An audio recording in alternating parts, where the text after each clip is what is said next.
Briani. Thank you very much. Hello.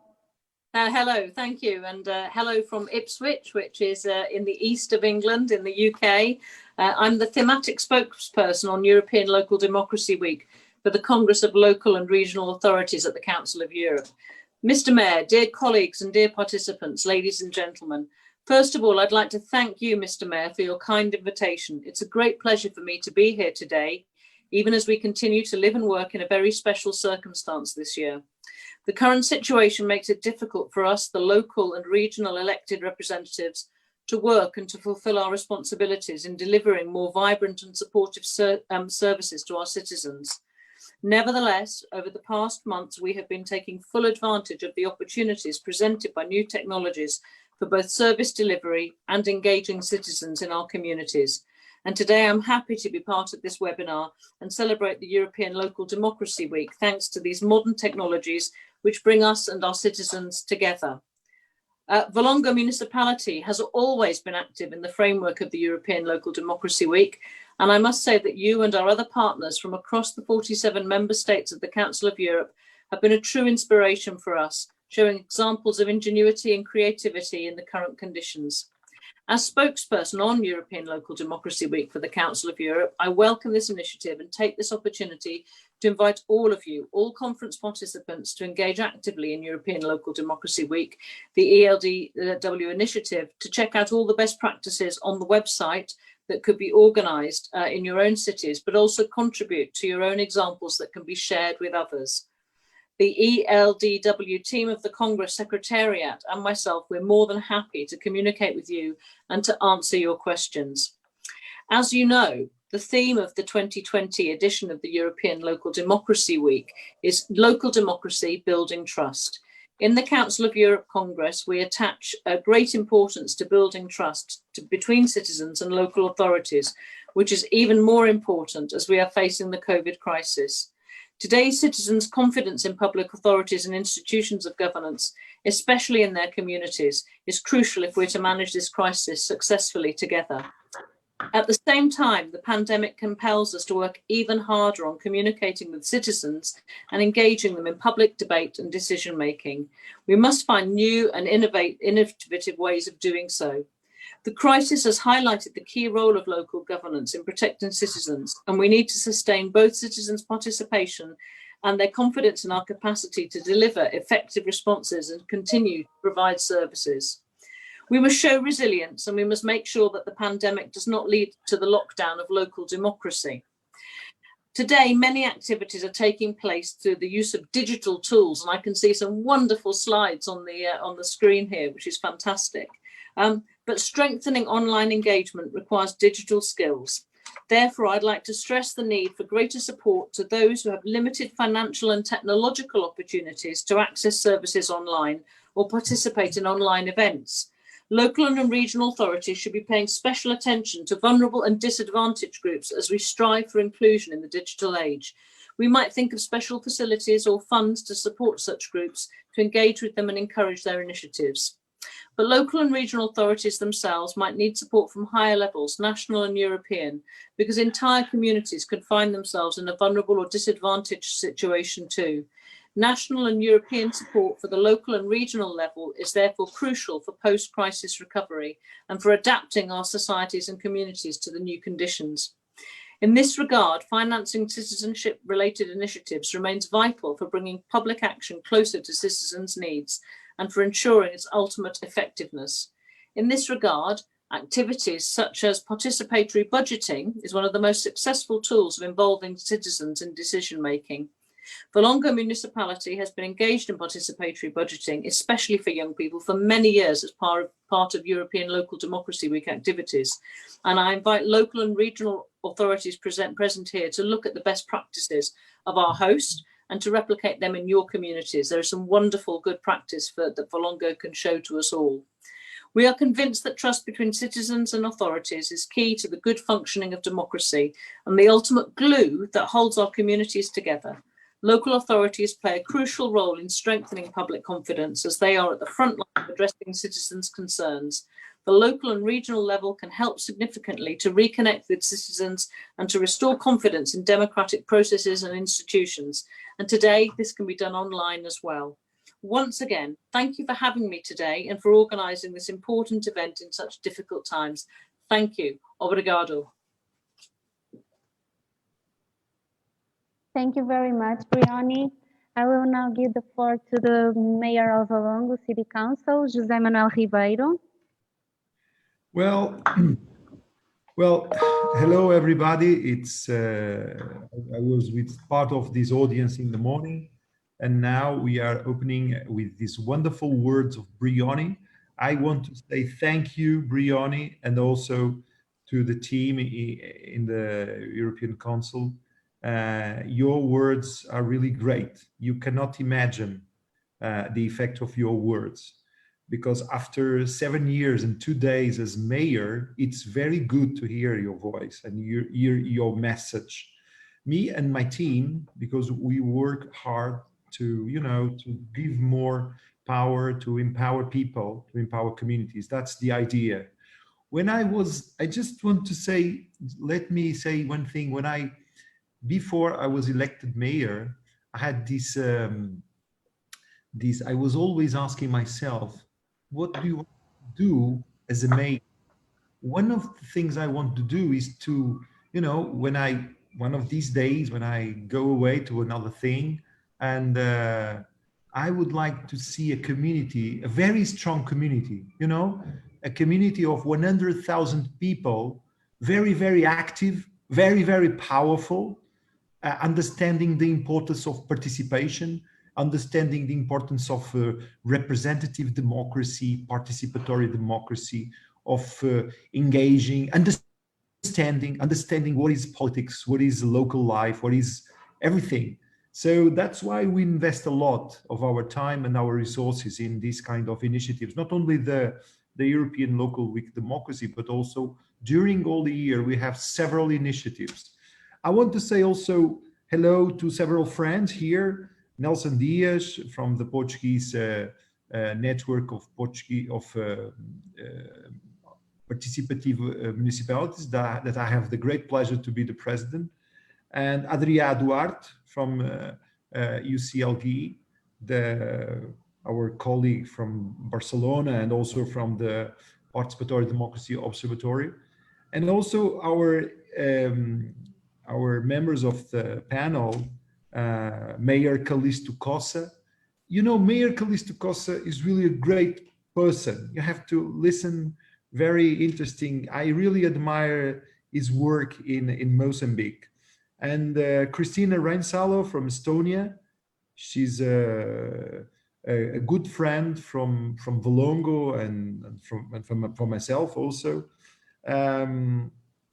And also say thanks to Shin Gyong-gu from South Korea, Amelia Loy from Australia, Dominique Olivier, Greta Sill, that going to share all their expertise.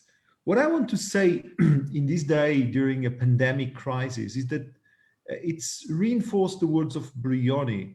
We have to be very careful with this crisis we're living, because of course it's a health crisis, but it's not only an health crisis.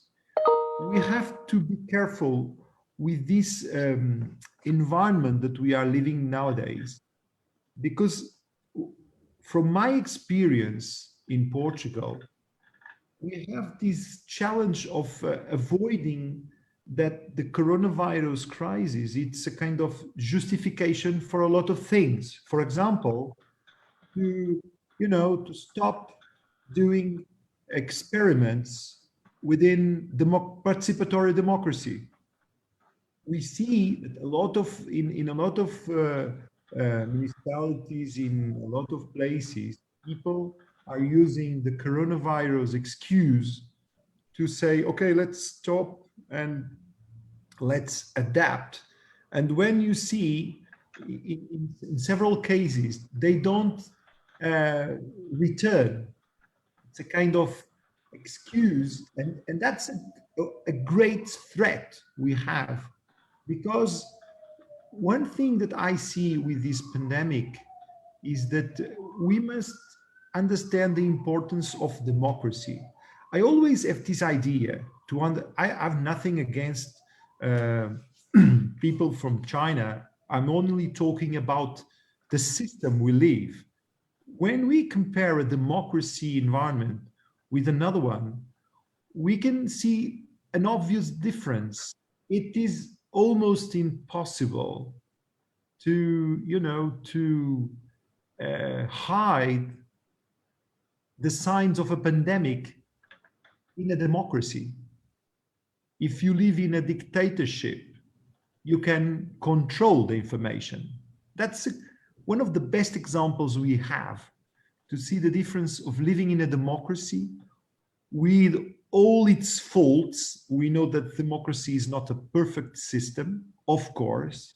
We have to perfect it every day, like a garden. It's true. I agree with that. But if we try to see a very important feature of democratic environments, democratic communities, it's the question of information. We have a lot of information. We live with information. We need to understand information. And that information, it is an important part of democracy life. And I say this because it's something that I am very worried with, this question of the way people are resisting this virus, this pandemic, this climate that was created with this pandemic.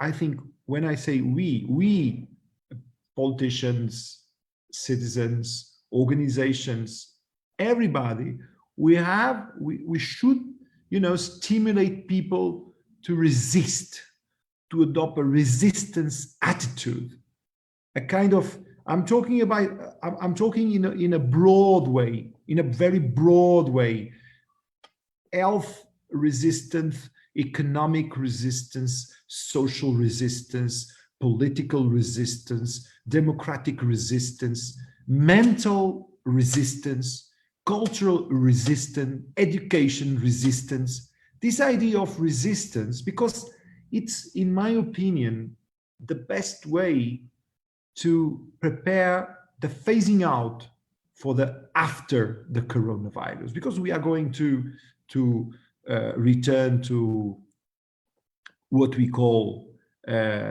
normal times, and we have to return it with our democracy strength.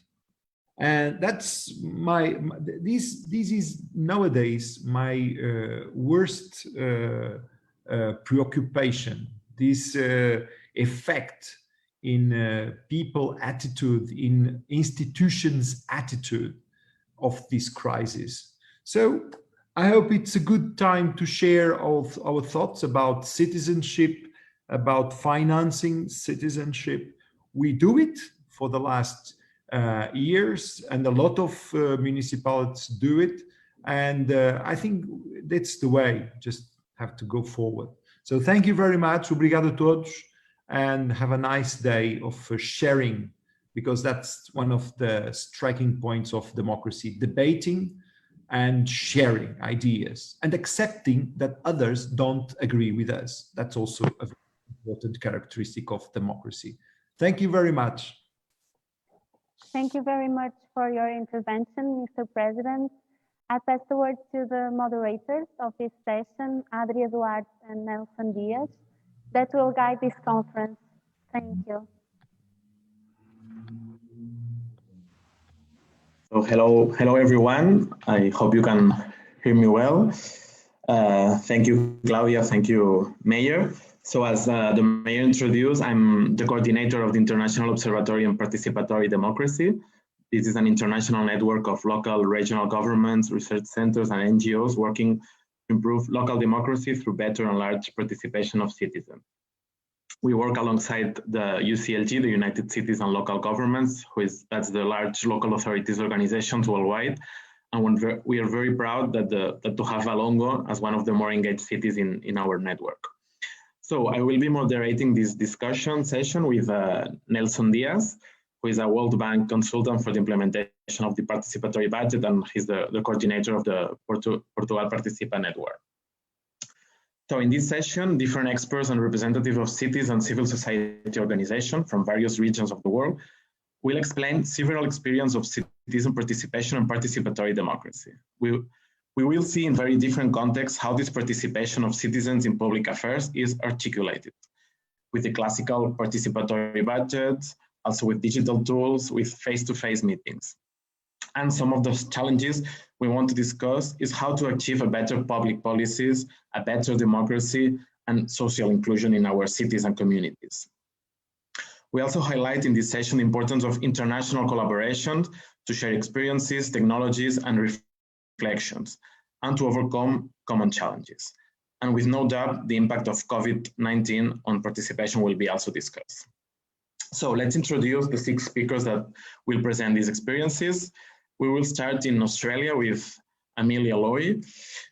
She runs 2 organizations in Australia, Engage 2, a consultancy involving democracy by involving community in government, and a not-for-profit organization, the Centre for Civic Innovation, that powers lead change. She will speak about the mechanism of public participation in Australia, why she won't use the term citizen engagement anymore, and how community engagement is being impacted by COVID. So after Australia, we will move to Asia, to South Korea, with Dr. Shin Young-gu. He taught at Chonam National University for 31 years. He has been the director of Gwangju International Center with 20 staff since 1999. And this organization has been organizing the World Human Rights Cities Forum that has been taken some days ago, which changes his research interested again from language to human rights cities and right to the city. So he will present the experience of this very nice South Korean city. Then we will move to Africa with Calixto Kosa. Calixto Kosa is the mayor of Matola, a city of more than 1 million inhabitants next to Maputo, the capital of Mozambique. He's currently the president of ANAM, the Municipal Governments Association in Mozambique, and he was the president of the OIDP in 2016, year where they organized the 16th IODP conference. It was a very large and interesting meeting. He's been involved in several networks at national and international level. So he will be representing the city and also the Mozambican municipalities. Then we will also have Cristina Reinsalu. She's the head of the e-democracy program in Estonia. She has a PhD in media and communications and 15 years of experience in consulting governments and local authorities on open governments and civic engagement using ICT. She will speak a few words about e-governance in Estonia and in more detail about her experience in the city of Tartu. Then Dominique Olivier, who is the president of the Montreal's Office of Public Consultation since September 2014. She has over 25 years of project organizational and communication management experience. Her career is also marked with volunteer work in numerous national and international community organizations. She has written many texts and memoranda dealing with issues of cultural diversity, civic participation, and adult education.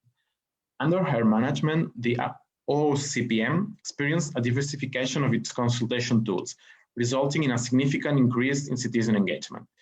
It should also be noted that she was responsible also for another OIDP conference in 2017.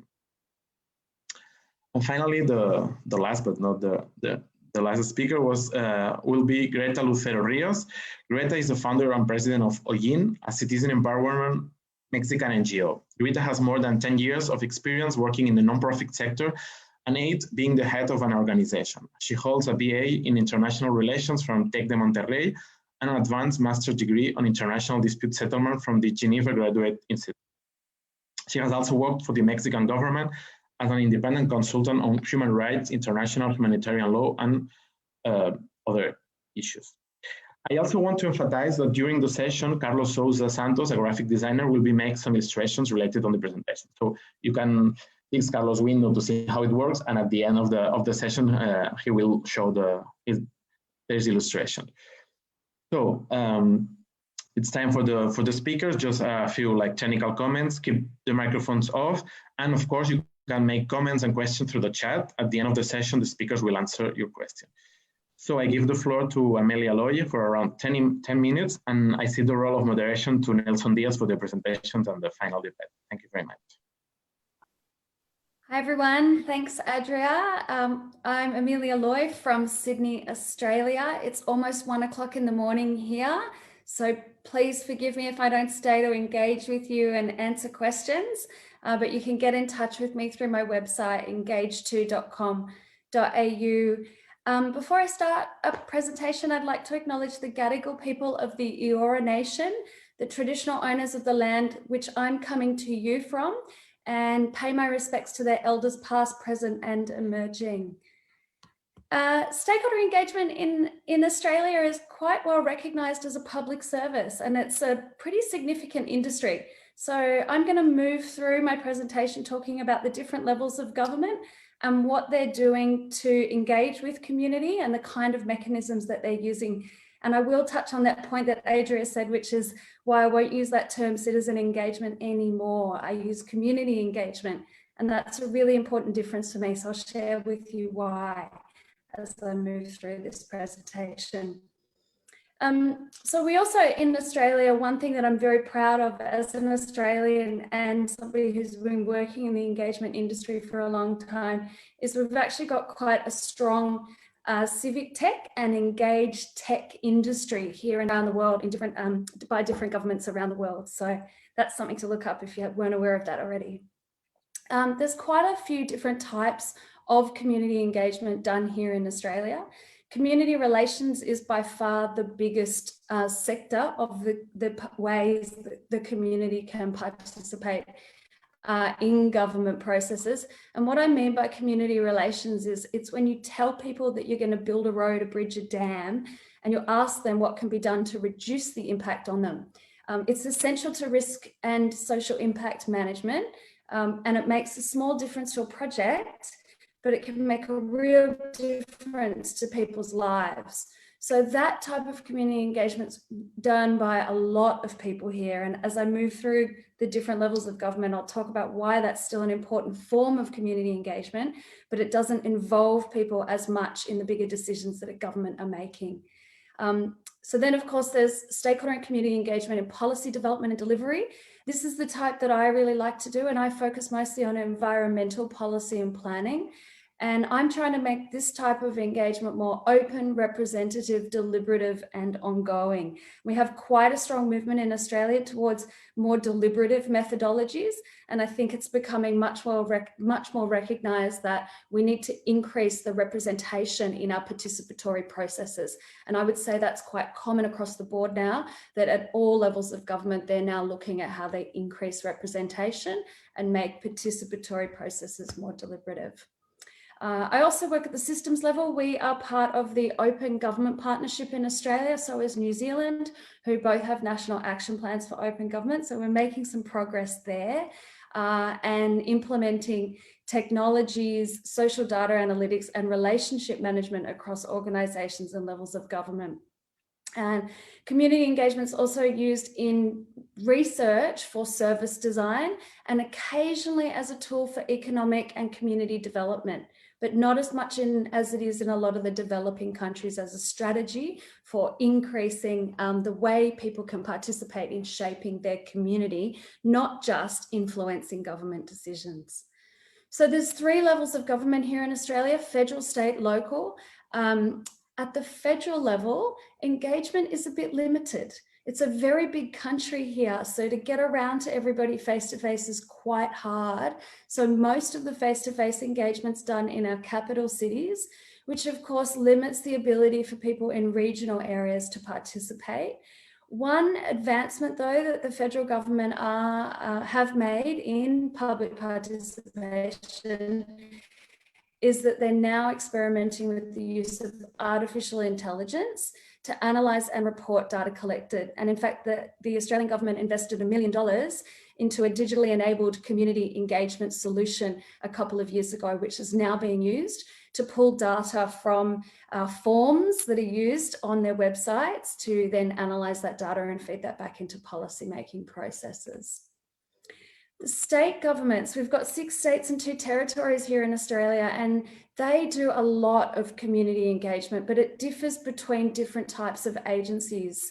In most states, each government agency has its own engagement portal. So as a member of the public, it can be hard to find out what government's doing and how you can participate.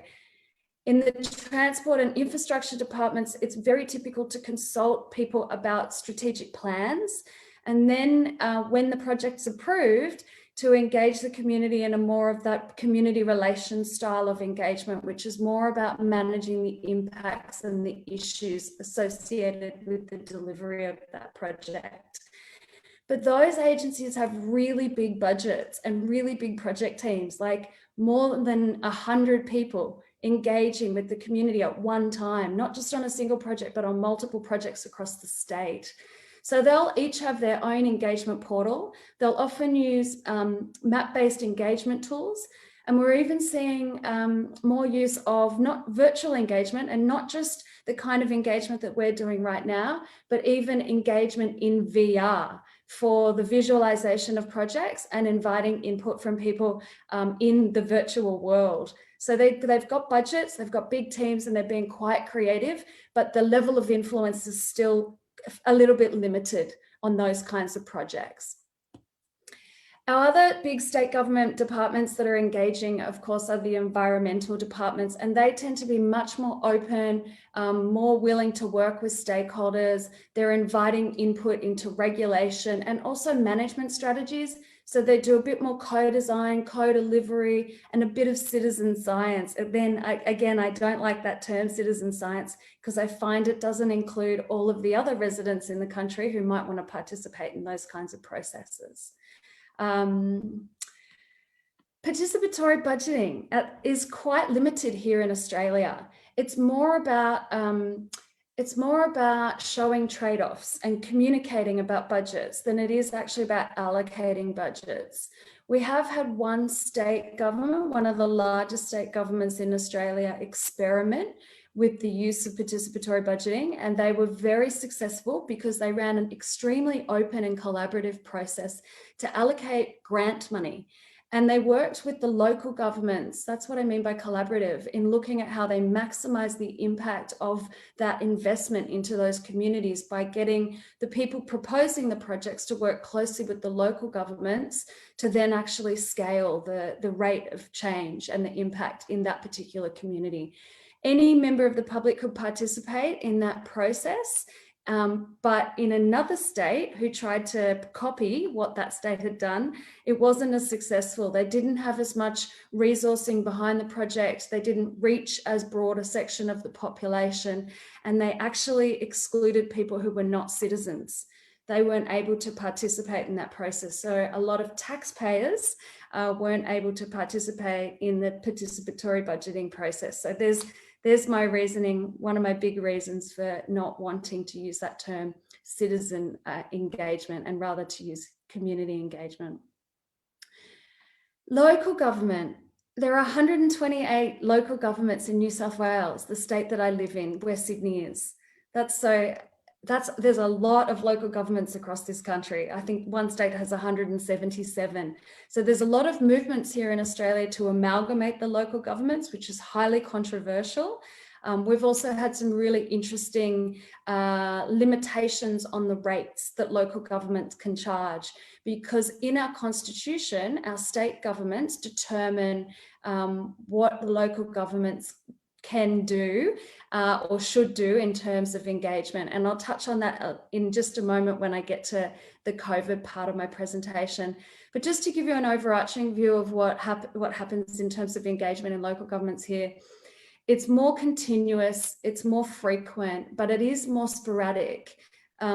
Despite every local government in Australia having its own online engagement portal, they're actually a little bit disorganized when it comes to sharing information about the types of people that they've been engaging.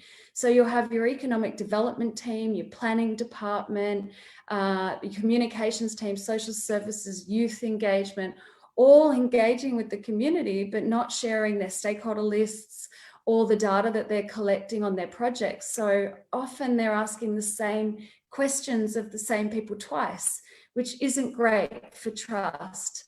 Some of the biggest cities have actually set up dedicated engagement teams to deal with this and are now starting to look at their IT and their information architecture and the way they manage relationships more holistically across their organization, and looking at engagement, community engagement, as a core part of the way they serve their customers, their community, their stakeholders. So some local governments have participated with participatory budgeting, but as I said before, it's mostly about collecting preferences and demonstrating trade-offs. None, as far as I'm aware, have really actually let the community allocate budget, including even the community grant budget. So it's been really wonderful to watch what's happening over there in Europe, and we're trying to push it, but we're just not quite there yet here in Australia. We have been pretty progressive though when it comes to things like mini publics and citizens juries, but they're mostly done on big controversial projects, and there has been varying success with those kinds of projects. So finally, about COVID. So the bad news is, like Jose said, some things are being pushed through with less consultation. The good news about that is people are starting to realise, but as I said, with the different levels of government and the acts in place that govern the way people are invited to participate, our Local Government Act and an Environmental Protection Act, for example, one state actually changed that in the first week of COVID restrictions in Australia. And they did that to reduce the amount of red tape when it comes to approving particularly planning projects, development applications, housing options, which of course is great in the long term for society in terms of providing those new infrastructure and we call it the shovel ready policy here in Australia when we have that kind of economic development. But it actually means that the community are not consulted about those projects as much, and there is not as much in the way of environmental impact assessed on that. And those processes, typically those environmental assessment processes, are really critical for the way people can participate in those kinds of decisions. Just finally, the good news is that the people committed to engagement inside government, I mentioned before there was 100 just in one government agency in one state. They're finally getting permission to invest in and use digital in more creative and holistic ways.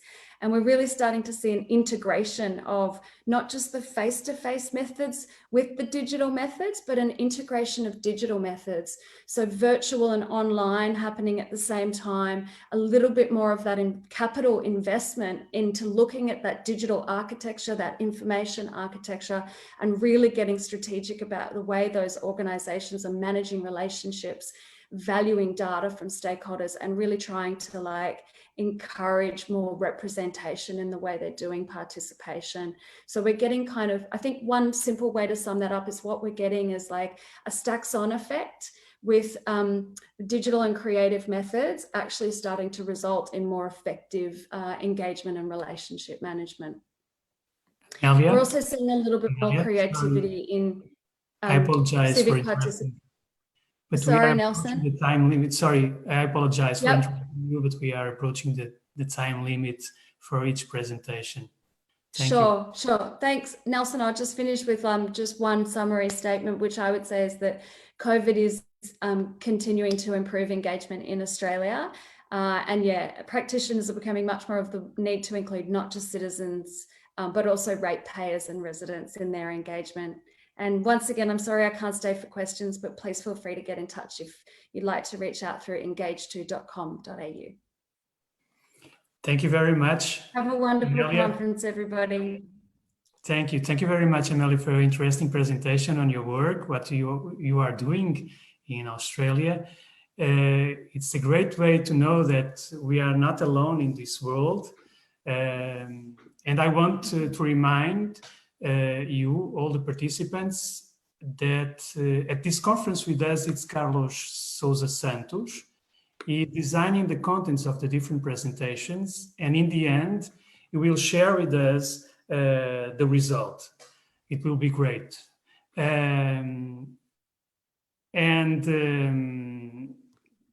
now I will pass the word to Mr. Shin from South Korea, and please do not exceed 10 minutes for your presentation. Thank you very much.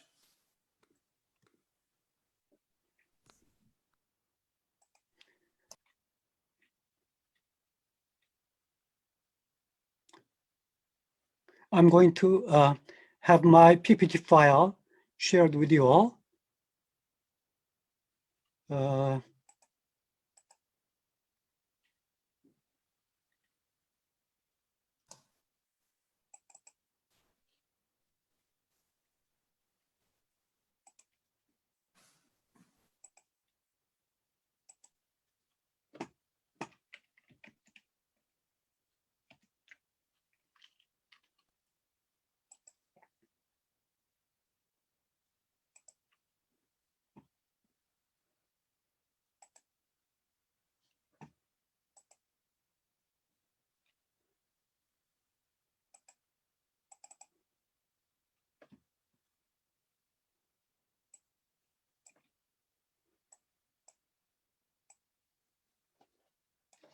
You're not looking at.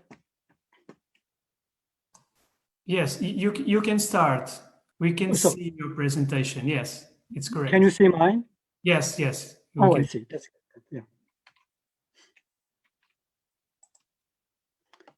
So first, brief introduction of my city. It is a city of 1.5 million population. The major industry includes Kia Motors, which produces 600,000. Oh, no.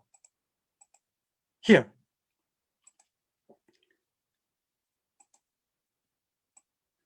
So I have many titles here, but I will tell why later.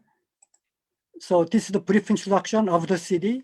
Major industry includes car factory, tire company, and then home electronics company. Mr. Yeah. Sorry for interrupting you, but if you can just show us the presentation, because we are seeing another document in Korean. Oh. If you can change, I think you have a PowerPoint presentation. Now, can you see the PowerPoint file now or not? No, this is only text.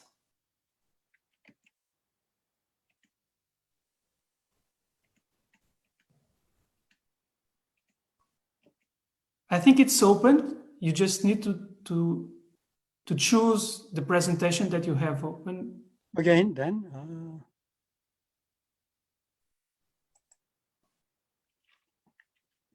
I'm sorry for.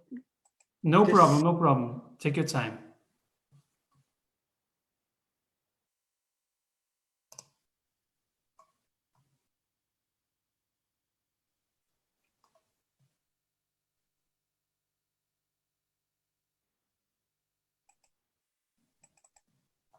Can you see the file? Yes. Now we can see. Thank you, thank you. Good. Thank you for your pointing it out. So I have many titles, as you see here. I will tell why later. And then this is the brief introduction of the city. In fact, the city is in the 20th century of Korea. There were 8 major uprisings, and then 2 took place in Gwangju. So which shows the character of the city. Then the uprising in 1980 in May is considered as the beginning of modern Korean democratization.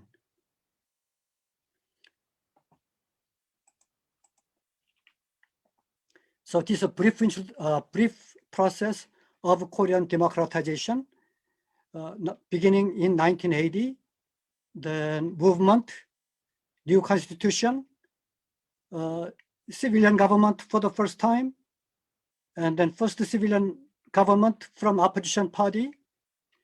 Finally, we have National Commission of Human Rights. So the current level of Korean democracy is considered quite high, but we have very short history. So because of the past heritage of the city, we have many places of democracy and human rights.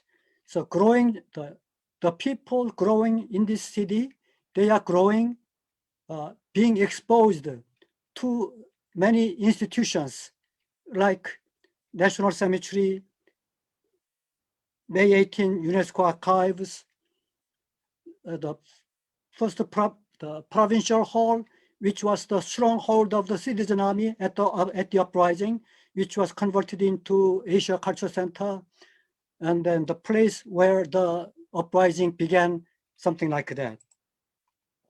So we have, in addition to the places, we have many institutions to protect human rights or promote human rights in the city.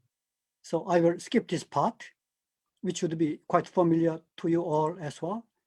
And then we also have devices for participation, like many councils, round the table, committees, human rights impact assessment.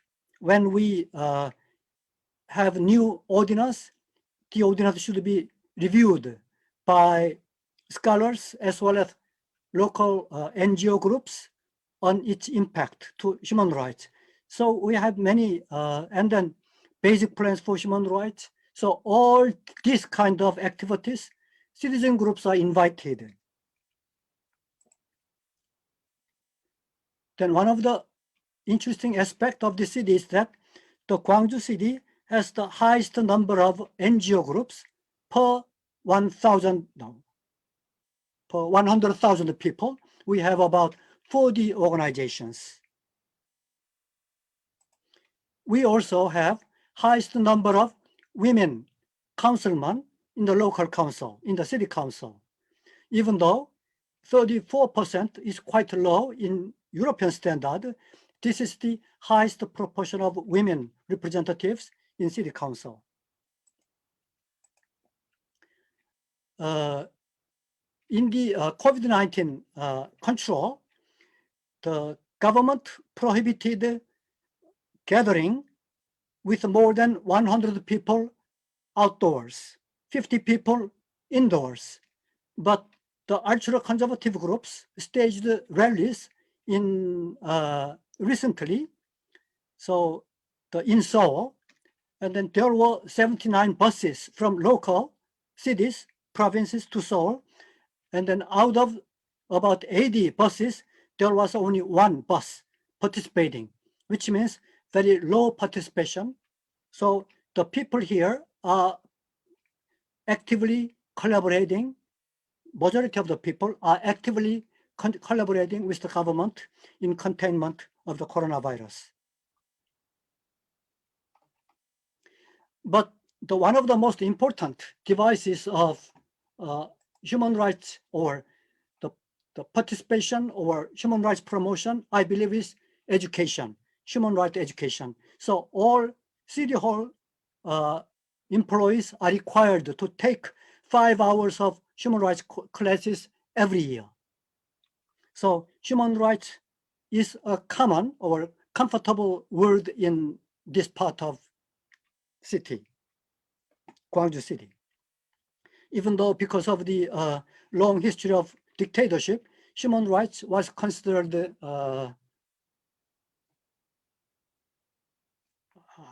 negative feeling to the general public, but in this part, in this city, it is quite comfortable to all people.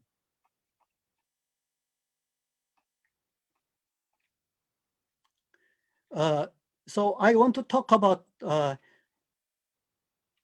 example of Gwangju International Center as a device of participation, because I talked about number of NGO groups in Gwangju City, because I consider the organizations are channels of participation, not only systems of the city hall. So the Gwangju International Center, for which I am working, is one of the important channels for myself and then other people to participate. I work as a director of the center since 1999 when it was first time created. And then it collaborated with the City Hall very closely with the support of 1,000 fee-paying members. So the fee-paying members' participation provided about 10% of our budget. Additional cultural classes provide us 10%, another 10% of revenue, and then 80% from our collaboration with the City Hall or national government or other organizations. The most important services of the center is providing information or participation services to international residents here, as well as Korean citizens. But the most important, this is us. And then one of the most important services we provide is World Human Rights Cities Forum, which we started in 2011, but my center began to organize it from 2014. Now it has grown about 6 times as big than when we started it. It attracted about 2,000 participants last year from 44 countries, 130 cities. This year, we attracted 2,700 participants from 236 cities of 76 countries. So it has grown quite quickly because of our contribution. So without volunteer participation as well as fee-paying members' support, this kind of achievement would not have been possible. So I wanted to show you my personal example of participation as well as funding. The funding seems to be one of the most important part or difficult part in management, but the membership fee has been seed money, and then the seed money has been effectively utilized by our participation in promoting the city as a human rights city. Thank you again for the invitation for me to share my experience with you all. Thank you, Mr. Chin, for your interesting presentation on the city of Gwangju in South Korea. It was very useful for all of us. We know the Gwangju Prize of Human Rights and Democracy and Peace that your city organizes every year. It is an inspiration for all of us. Thank you, Mr. Chin. And now I want to pass the word to President Calixto from Matola in Mozambique. And the President Calixto will speak in Portuguese. Muito obrigado. Você consegue me ouvir? Perfeitamente. Obrigado por ter participado também nesta conferência. Tudo bem. Muito obrigado. Gostaria, em primeiro lugar, de saudar todos os participantes, saudar os organizadores desta conferência, numa altura muito difícil para o mundo, que por conta desta pandemia. Saudar meu amigo presidente de Balão por nos juntar nesta conferência para trazermos as experiências que nós temos da nossa governação a nível dos municípios, e não só o processo de participação cidadã, que é o apanágio de quase todas as cidades mundiais. Indo concretamente para a experiência que nós pretendemos partilhar da nossa cidade, da Matola, dizer que é importante que façamos conhecer a Matola.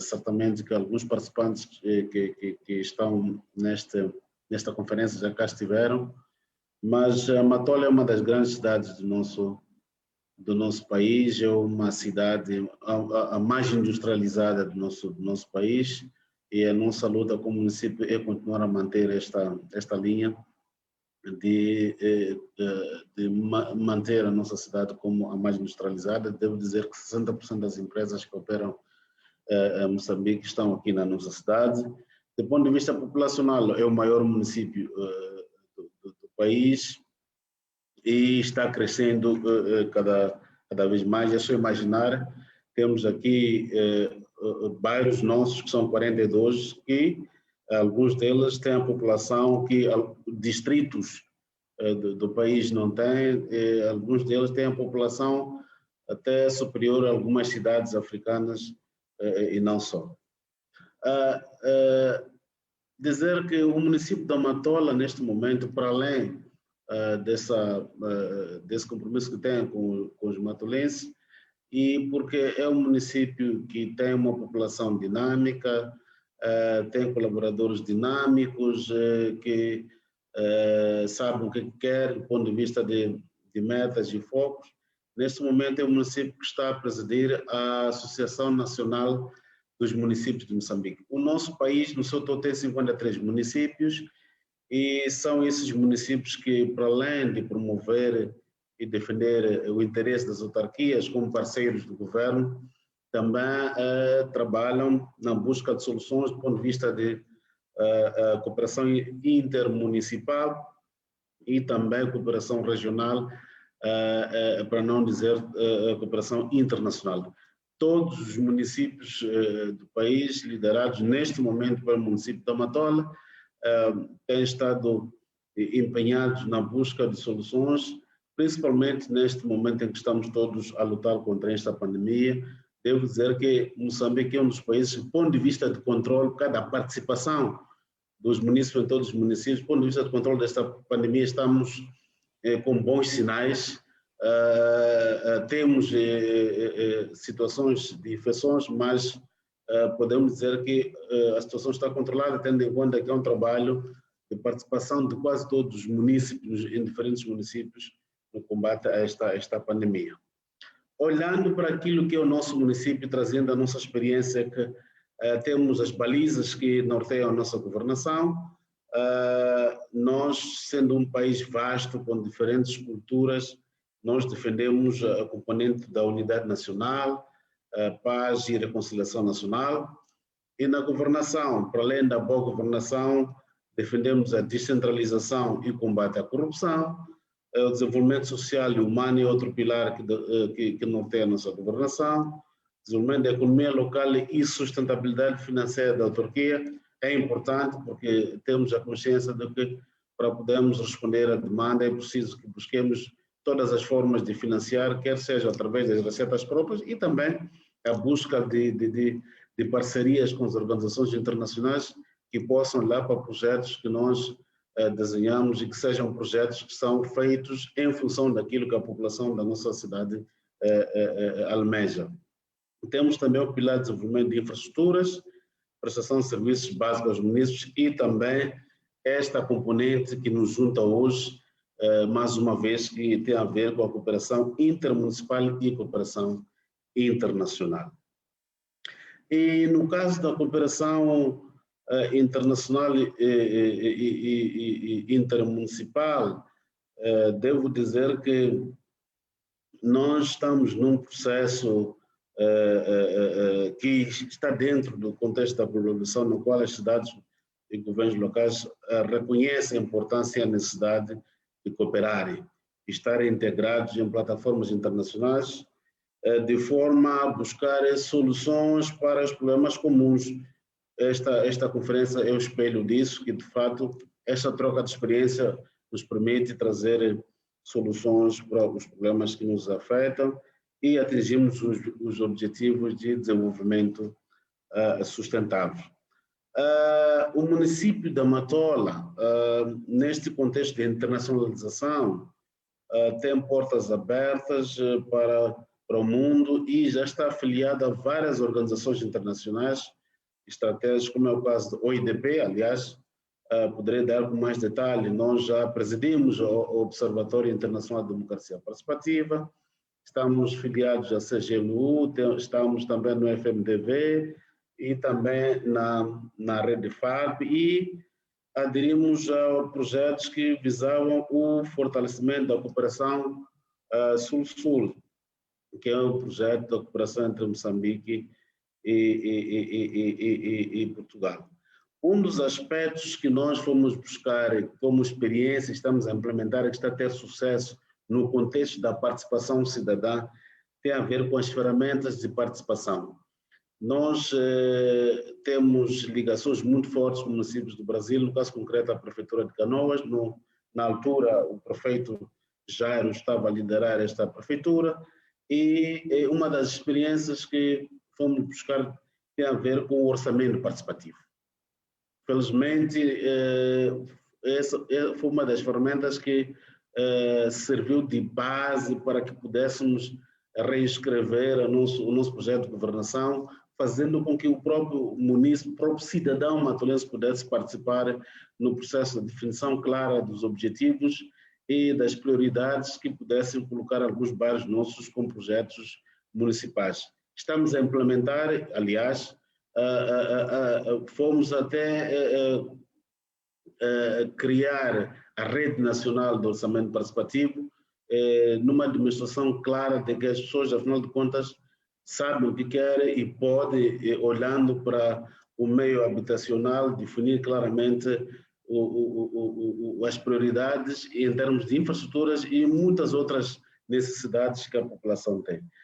Temos uma ferramenta de participação cidadã de extrema importância, que é a presidência municipal sem paredes. Isto decidimos que era importante que nós, como autarcas, devíamos encontrar um espaço, quer seja quinzenalmente ou mensalmente, de nos deslocarmos a um determinado bairro e lá discutir a vida da cidade, discutir os problemas dos munícipes e resolver também os problemas dos munícipes naquele local. Felizmente estamos a ter sucesso com esta ferramenta e continuamos a implementar, e nos mostra claramente qual é o pensamento que o nosso munícipe tem, qual é o objetivo que o nosso município pretende alcançar, o que é que o nosso município quer com o processo de governação autárquica. Temos também uma ferramenta que é a governação aberta, que é esta interação permanente que nós temos estado a fazer com os munícipes. Porque a mobilidade urbana é uma agenda internacional, para não dizer também nossa como país, também é uma outra ferramenta que temos estado a implementar, que é a presidência na tribunal, que é o presidente ir lá ver para perceber como é que efetivamente somos transportados como munícipes de uma forma cômoda, de uma forma sustentável e de uma forma segura. Dizia eu que nós, nesta abertura internacional, e através de uma das ferramentas que mencionei, no caso concreto, orçamento participativo, acabamos nos filiando ao Observatório Internacional da Democracia Participativa.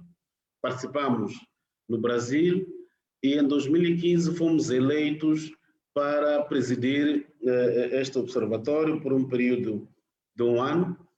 Disse muito bem a Adriane que, de fato, organizamos esta conferência passado um ano com sucesso. Tivemos cá mais de 2.000 delegados que vieram cá dar as suas experiências.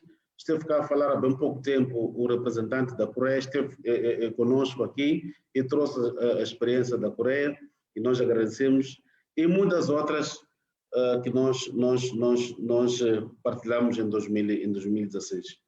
Neste momento estamos no FMDV, conforme disse, também na Rede FALP, e demonstrando claramente que somos uma cidade que primeiro priorizamos a pessoa humana. Pessoa humana porque é o objeto de toda uma governação. É através das pessoas que nós vamos definir claramente o que é que a cidade, qualquer que seja, deve fazer para a satisfação das necessidades básicas das pessoas. Devo dizer que com o EIDP não há dúvidas que a Matola passou a ser conhecida. Vários foram os ganhos que nós tivemos.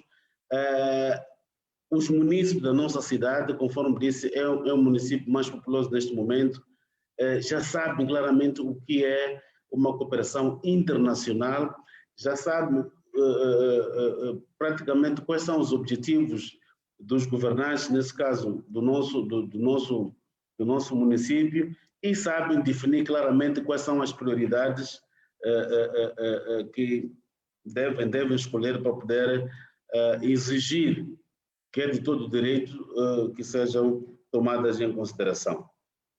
Nós, neste momento, do ponto de vista de financiamento à cidadania, para além de olharmos para aquilo que é a projeção interna, temos ligações com o projeto Aston, que tem como objetivo o reforço do sistema de finanças públicas, e também estamos a trabalhar com médicos do mundo, que têm trazido algumas soluções para o componente de financiamento, e há projetos do orçamento participativo que são financiados pelo Conselho Municipal, conforme disse. Esses projetos são definidos com os munícipes é que nos indicam claramente o que é que nós precisamos fazer, quer seja o centro de saúde, vias de acesso, até postos policiais e muito mais. Nós estamos neste momento num projeto também de extrema importância, olhando para os munícipes, tem a ver com a mobilidade urbana. Estamos a trabalhar com a Agência Francesa de Desenvolvimento, e é um projeto que, do ponto de vista metropolitano, vai melhorar o processo de mobilidade, e não só. Aqui não se pode olhar para a mobilidade sem se pôr também em paralelo a questão da gestão correta do solo urbano, que é para permitir que esta mobilidade seja feita de uma forma eficiente e eficaz. Nós estamos a trabalhar com a Autoridade Metropolitana dos Transportes e com o financiamento da agência francesa para a melhoria deste grande objetivo, que é a mobilidade urbana. Já participamos numa conferência em Londres, também financiado pelo Economic and Social Research Council, que era para olhar para essa questão que me referenciei, que tem a ver com a mobilidade urbana, que é também uma agenda de caráter mundial. Presidente Calixto, temos que nos aproximar do fim da sua apresentação. E já estamos quase no fim. Neste momento, nós estamos direcionados à criação da rede da mulher autárquica, a mobilização de apoio a parceiros locais e internacionais para responder a esses objetivos, e também a criação de uma rede autárquica da lusofonia. Em suma, dizer que a Matola é uma cidade aberta. A Matola, neste momento, conforme diz, está a liderar uma Associação Nacional dos Municípios, e acreditamos que, com esta experiência que nós já estamos a adquirir, vai nos ajudar a manter a nossa cidade no panorama mundial. E muito obrigado, Nelson, mais uma vez, obrigado pelo convite, obrigado por termos nos permitido partilhar a experiência da nossa cidade. Obrigado. Muito obrigado, Presidente Calixto, pela sua apresentação e por ter partilhado connosco o trabalho que está a fazer na Matola.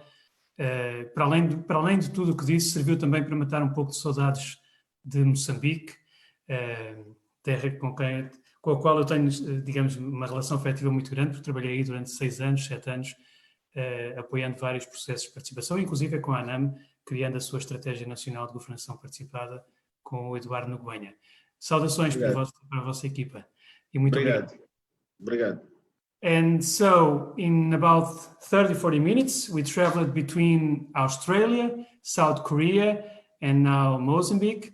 And now we go to Estonia in Europe to listen the presentation of Cristina. Cristina, thank you very much for your participation in this conference. You have the word. Thank you very much. So, yes, I tried to share my screen. I hope you can see it. Can you see it? Yes, perfect. Yeah, perfect. So thank you all. And well, first of all, it's my pleasure and honor to be with you virtually today and to share some of my quite personal experiences. I have been, as said, I have been consulting municipalities for more than 15 years on how to use technology for interaction with citizens, and also how to crowdsource, how to consult citizens using technology, but also how to co-create solutions to all sorts of problems and find better and smarter decisions. And but to start with, I will walk you through today through some most important aspects, in my opinion, when we talk about engagement, such as context, what we need to consider when we start any kind of engagement initiative. Then, as said, I touch upon my personal experiences when we started implementing all sorts of civic engagement experiments and initiatives in my city, which goes already back to 2010.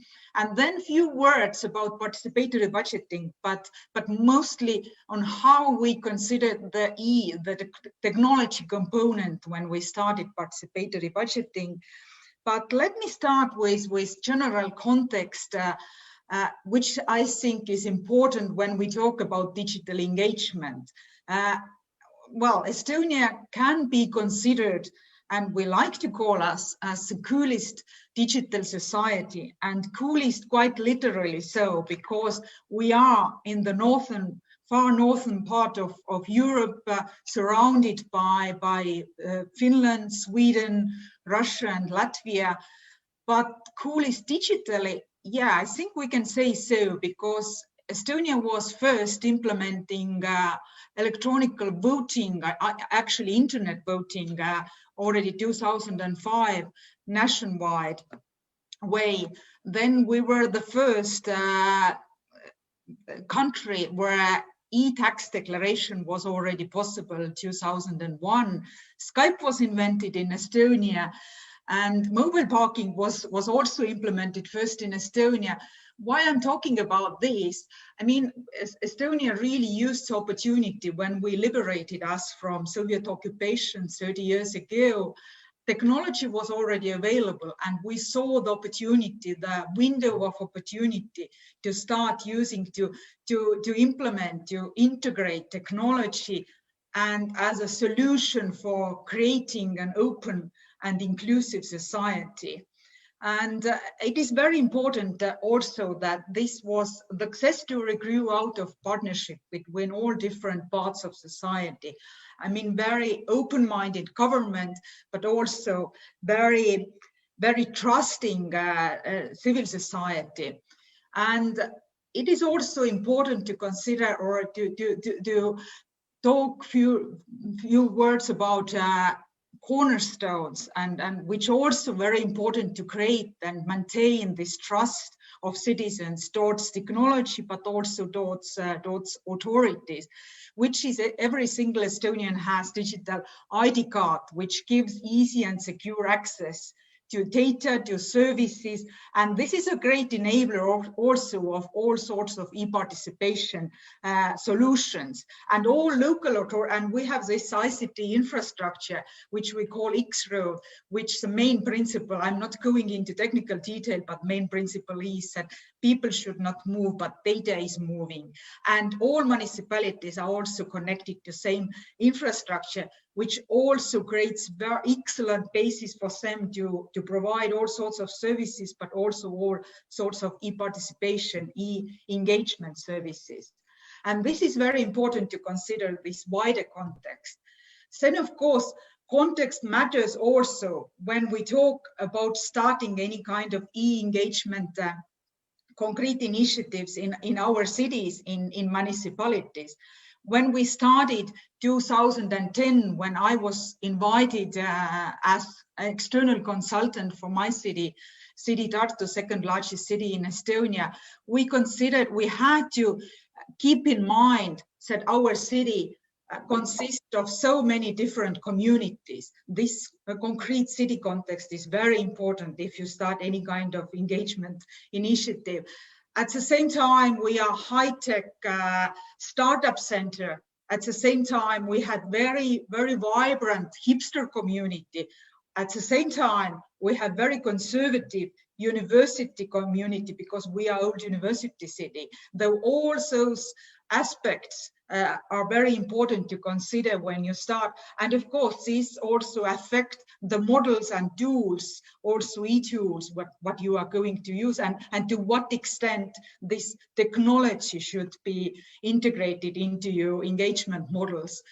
we started very simple when I was asked, invited to be consultant for City. 2010, we started with very simple processes to engage citizens digitally. First ever initiative we launched was using social media to compose touristic materials only in a crowdsourcing method, in a way that all stories and photos were coming directly from citizens and just put together and published in City Hall. So very simply showing, and only social media was used, and this was quite a success story, and this encouraged and motivated City to do the next steps. So we went further. Our next civic e-engagement initiative was already a bit more sophisticated.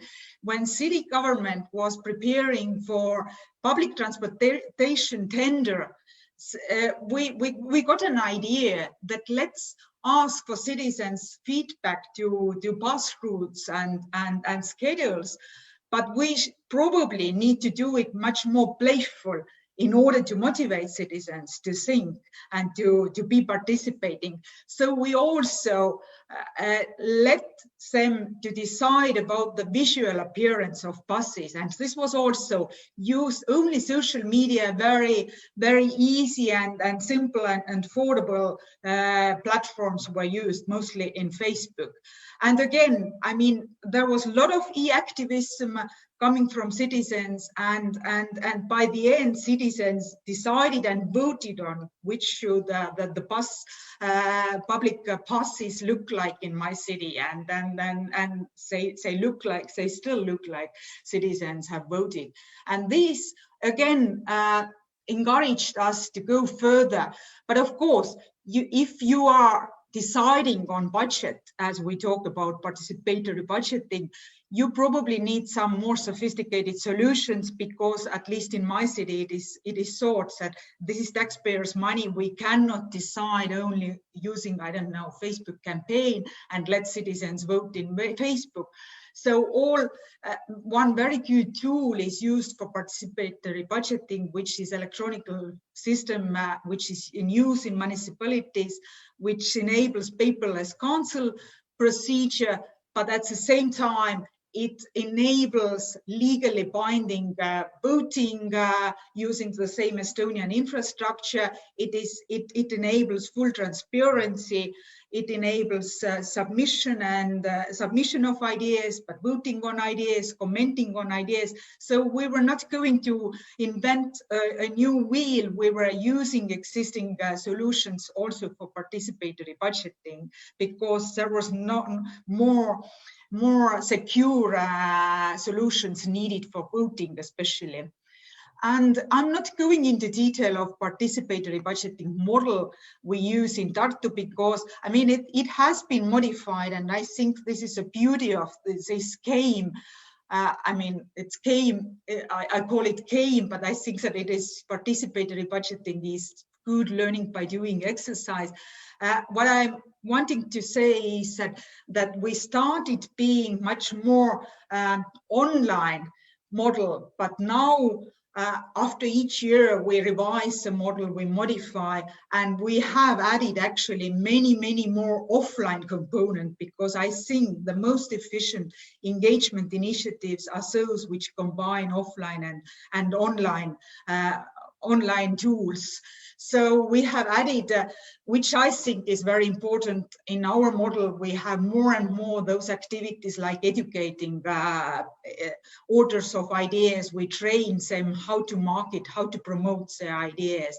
We agree with them on code of good campaign, which is especially relevant in social media, how to promote their ideas, and it should be ethical, and of course it's all is also in online, but at the same time we keep all alternative possible, because we don't want to discriminate anybody. So it is always possible to participate in online and offline way.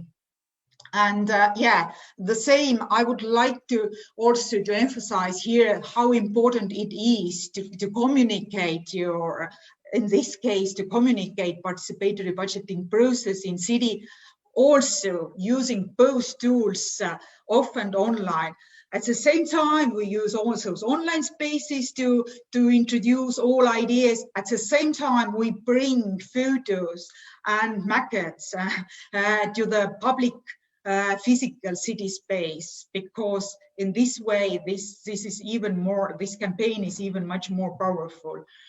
And what is also very important, we of course encourage citizens themselves to promote the ideas, the whole process, and it has boosted a lot youth participation in this participatory budgeting process. So basically, yeah, we see more and more those amazing campaigns, and which triggers also more ideas from young participants as well.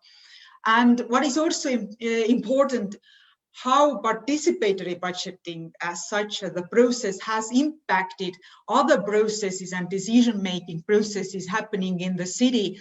The model of participatory budgeting has proved to be so efficient, so good, that it has started to be used also in many different urban planning decision-making processes, like the same model, crowdsourcing ideas using map solutions, and only then bringing some additional expertise to the table, organizing face-to-face meetings, though the model has started to really spread all across the different decision-making processes.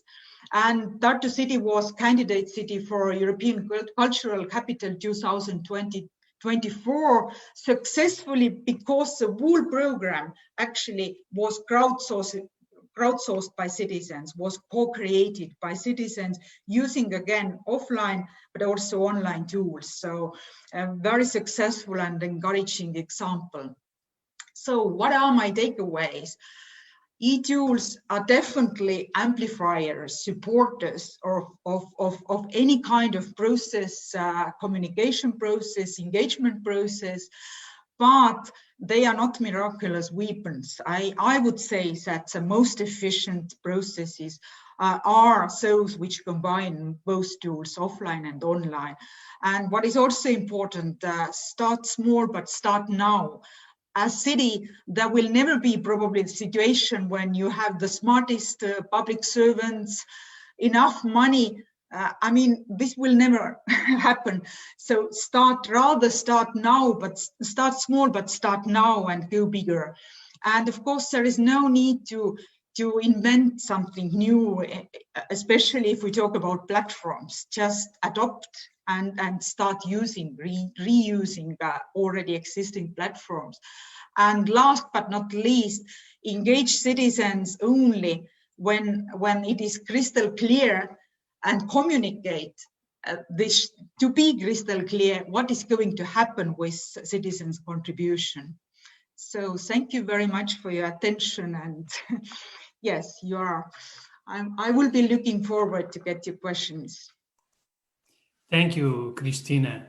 Thank you very much for your presentation. The content you have chosen to share with us is very current and challenging.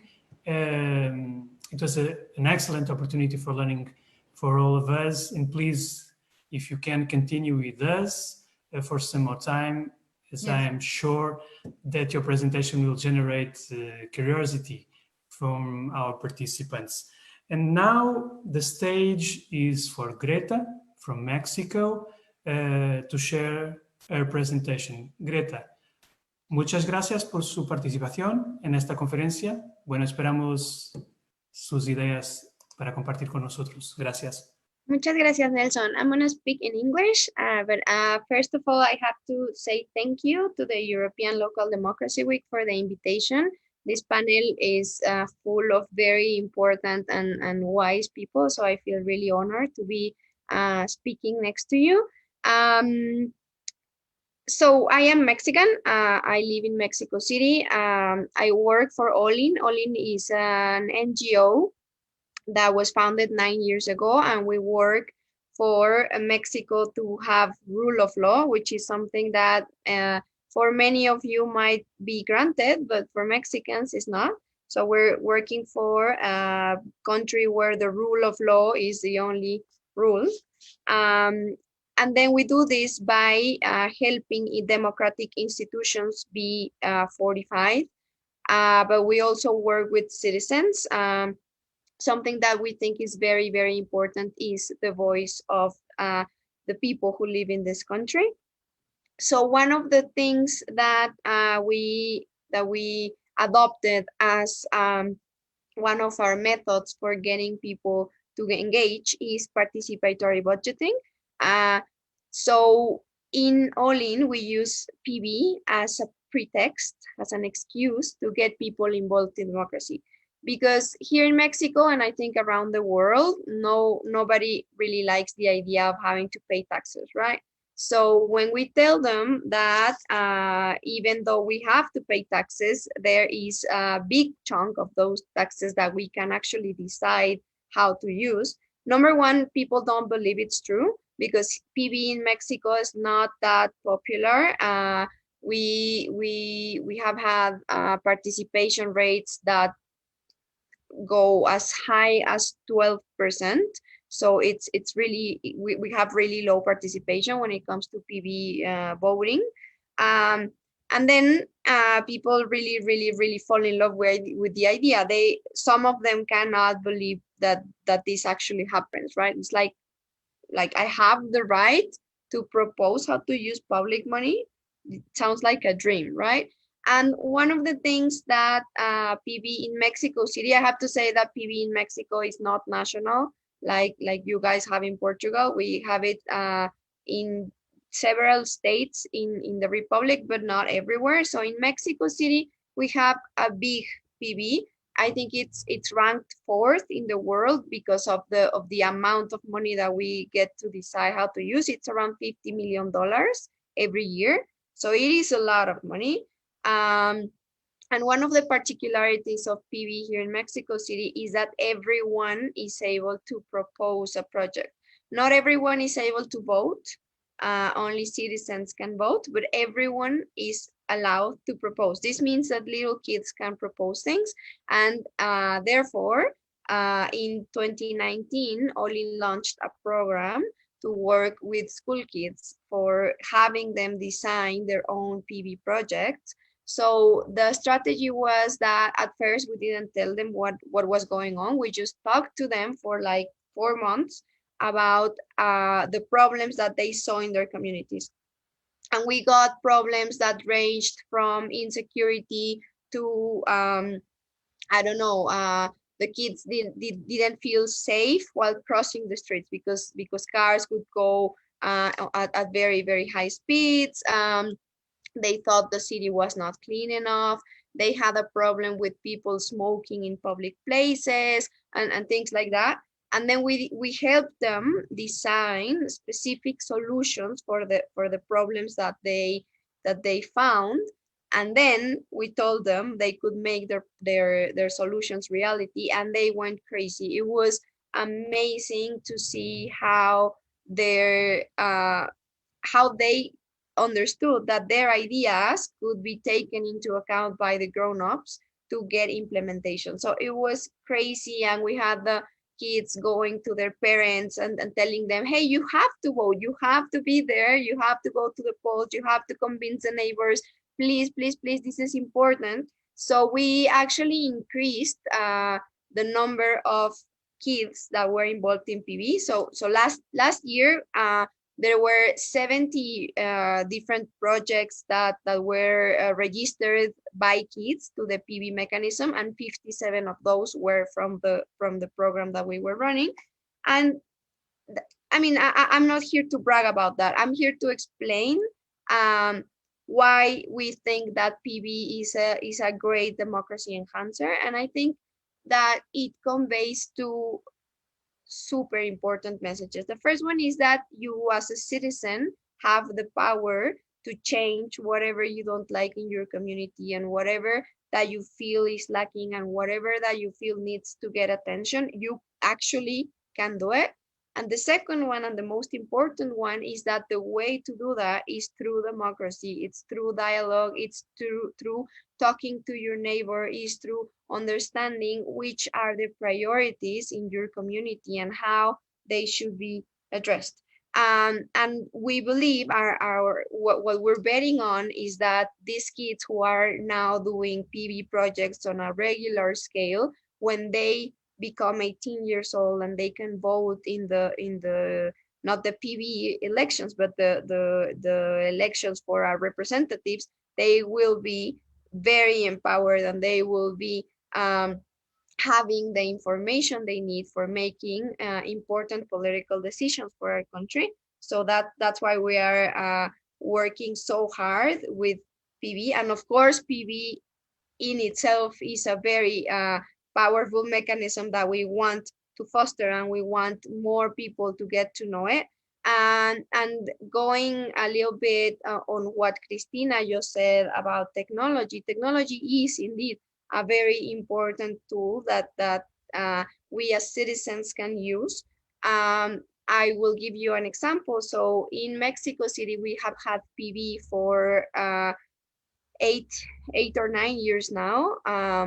And there is not one single database where you can see what's going on with PV since 2011. So you have to rely on your memories to know what happened in your neighborhood with the 8 PV projects that have been approved year by year. And this is something that involves public money. So there should be a database available. So since the government was not very interested in having this information public for several reasons, we as civil society built up a website where we are still working on it, but we are going to be able to portray what has been happening since 2011 until today, relating to every PV project that has been approved in the city and what happened with that money, because not every PV project that gets approved gets built or gets done. And then what happens with that money? There is no transparency. There is a lot of loopholes in the law and in the implementation that we're trying to find and get solutions for them. I am running out of time, so I'm going to be very, very quickly talking about COVID. And then we had COVID, and COVID in Mexico, as in the world, has been something that took us by surprise and that we really do not know how to control. But also COVID in the democratic arena and in the not democratic arena has been an excuse to use as a tool to suspend some of our rights. So in Mexico City, PV is a right. Participatory budgeting is embedded in the Constitution as a citizen's right.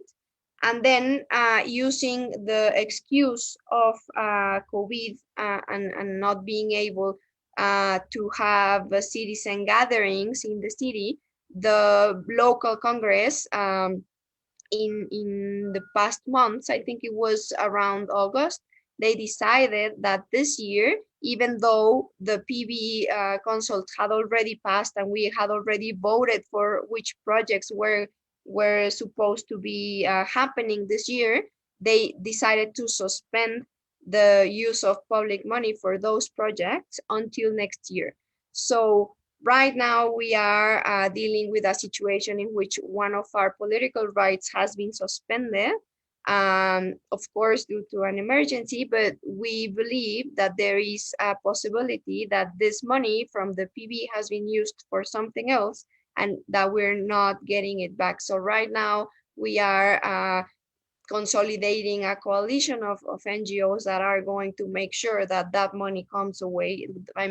Comes back to PV and to the original things that it was designed for, and that the city government cannot use it for something else. And I'm going to stop right now because 10 minutes have passed. So thank you very much. And I'm very happy to hear if you have any questions. Greta, thank you very much for your presentation. It was very interesting to learn about your work in Mexico City, one of the largest cities in the world. with many, many social, economic, and environmental challenges. And the last presentation of this conference is from Dominic from Canada. Dominic, thank you very much for your participation. Oh, thank you very much for inviting me. It's been a pleasure. I've heard from European Democracy Week for a long time now, and we've been kind of eager to see if we could do about the same thing in Montreal, which has not happened yet, but it's interesting to be participating in that conference. I'm gonna share my my presentation with you guys in just a second. Excuse me. To talk about a bit about Montreal. I'm going to be talking a bit about Montreal and what we have as democratic tools here. What the kind of disadvantage of speaking last is the fact that a lot of what we do has been already presented by other cities. So it's interesting to see that we're very trendy in that field. But Montreal is quite an interesting city in terms of citizens' participation. Can everybody see my my presentation? Yes? Good, thank you. Yes. So just to remind you, this is an image that people that knows me already have seen a lot. This is Montreal. Like you can see, Montreal is normally a very participative city because this is the month of February and it's minus 30 degrees outside and people are still out and still partying and still participating and still very much inclined. It's an important it's an important city. It's the second largest city in Canada. And it has about a little bit more than 2 million inhabitants. And if you take the big region, then it's 3.5, which is half the residents of the province of Quebec. So it's very important to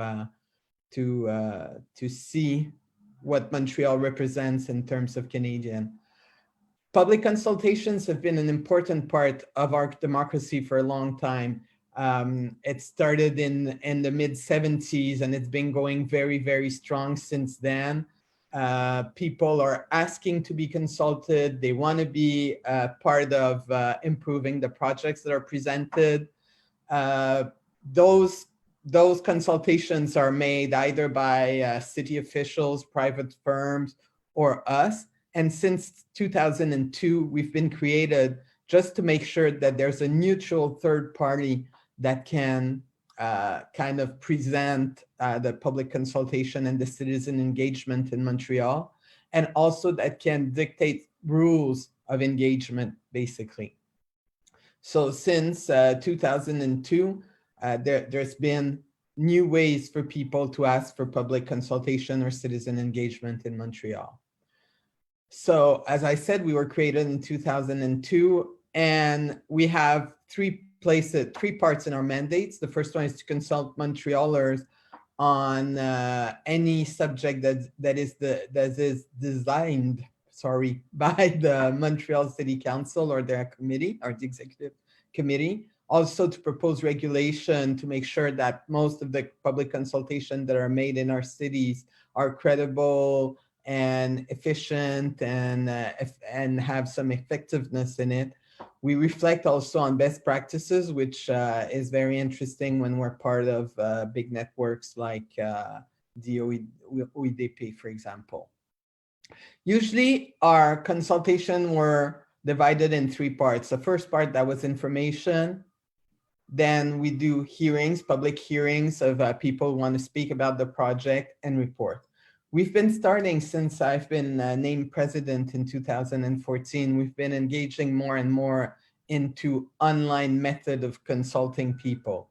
What you have to remember is that for us, we're mainly talking about real estate projects in Montreal, plans, policy, charters. For example, we'll do the cultural policy of the city, or we just did what we call the mixed city plan, which was the idea of having people of different backgrounds being able to to afford and to find places to live in Montreal. We are mandated on community and institutional equipments and assets. But since 2014, we've been added one area of our mandate, which is called the Right to Initiative. And the Right to Initiative means that the citizens that feel that there's a subject that hasn't been tackled by the city, and that's not the object of current policy or bylaws, could be addressed at this point. And it's been used a lot since 2014. And the last one we did, which is very important because it took almost a 2 years process, was a rights of initiative on systemic discrimination and racism in the Montreal competencies, which means that we had over 7,000 people participate in there. But the particularity of the right of initiative is that you cannot only complain about something, you have to propose solutions that are implementable. So we had more than 7,000 participants working towards solution, which are being implemented. We made public our report in last June, actually, a couple of weeks after the death of George Floyd.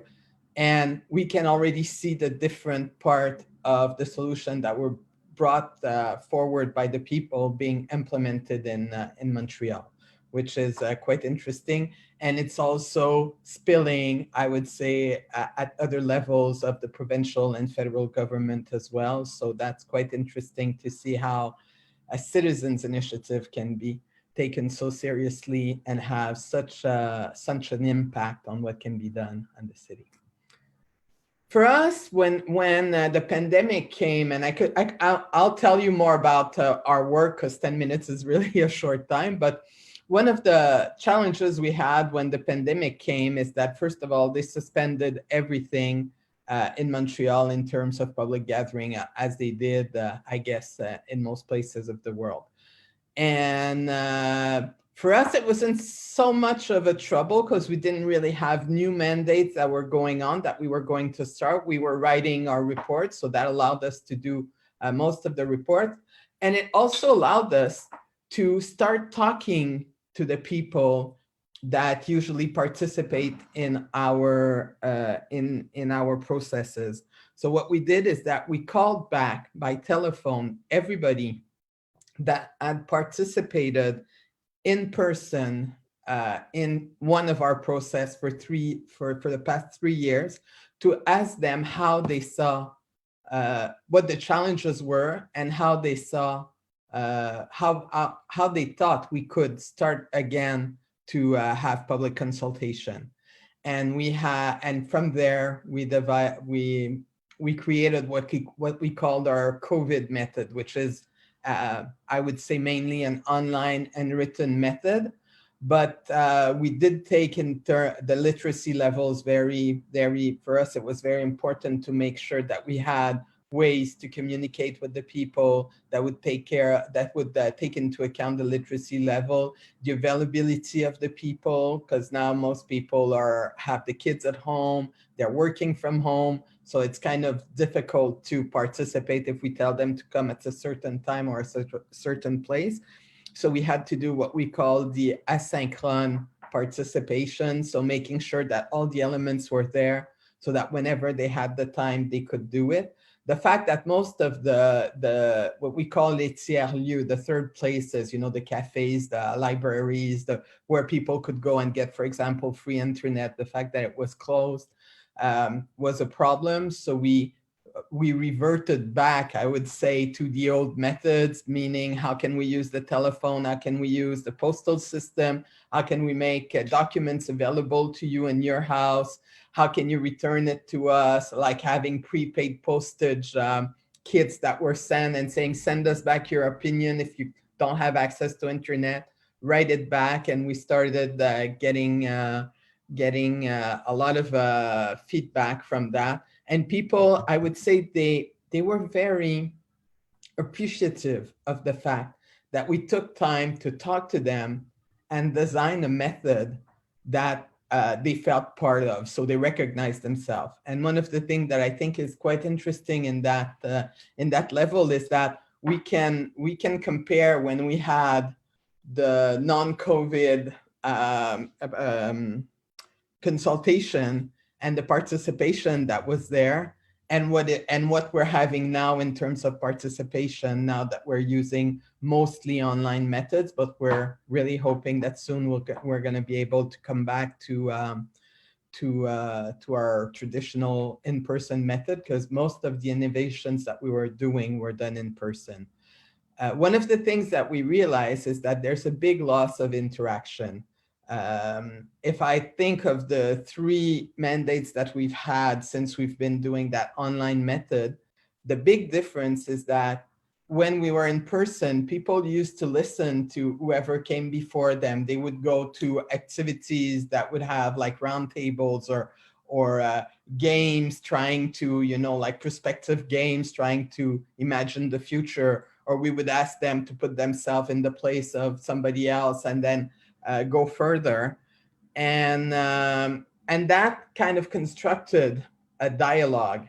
Now, what we're thinking is that if we have a very controversial subject, we might not be able to create that same thing with an online engagement, or if we do create it, we might not have everybody sitting at the table. Because what we realize is that if we have not experienced a real loss into participation by the fact that we went online, the people that are participating are very different. Now we have a lot of 25, 35-year-old, which we didn't have before. Well, we had some, but it was about less than 5%. Now they're like 40, 45%. So they're the ones that are most used to those kinds of interaction. Same thing, we had a lot of older people, 50 years old, 55, 60, 65 and older, that would participate, that are now not participating in as a broad number as they were before. So that also for us is a very important challenge. The timing also is of essence, because I would say we used to have a process that was, well, I talked about the one in the Rights of Initiative that lasted about 2 years, but our normal processes are around 120, 150 days. And now we're seeing that since we want to give people time to really take in the information and be able to react, then it takes a lot longer. So that's also something that we have to consider. I would say, whoops, was one, yeah. So I would say in terms of lesson learned, and I'll stop there. There would be a lot more to say, but I guess hopefully I'll get a chance to exchange with you in the question period. So I'll stop with that. The lesson that we have learned is that, first of all, it's not enough to be well-intentioned. You have to be really genuine and concerned about inclusion if you want it to happen. So going back to the people and asking them to be part of the design process, and we're doing an evaluation as we go along on each new thing that we are implementing, evaluation with the people, by the people, is quite interesting to have it as an ongoing learning process, I would say. The second thing we learned is that light springs from the chaos. So basically that means that if you want to do community engagement in this pandemic, you have to be kind to yourself and require some kind of discomfort to protect the process. That means for us that basically we had a part of our process that was very predictable. Now we give ourselves permission to say, okay, this group is not participating. Let's try to implement things that were not foreseen at first, but that could help them participate. The fact also that the rules are changing every week. 1 week they say, okay, you can have in-person meeting, and then 2 weeks later they'll say, no, people have to go back into confinement. So you really have to embrace the chaos and just let your creativity flow. And finally is that we must have the courage to put ourselves in a posture of listening.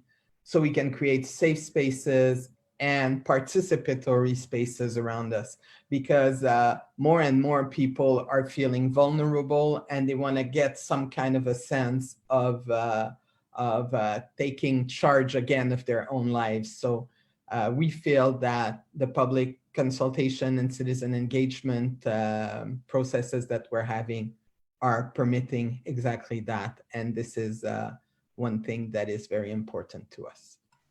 So basically, that's it. If you want to have more information, you can go back to our website and see ocpm.qc.ca and see all our methods. Because one of the things that I should have said when we began is that for us, what our credibility is based on is the fact that everything is transparent. So if you want to see the tools that we're using for engagement, if you want to see the reports, if you want to see the different citizens' participation, everything is on our website since 2002 till today.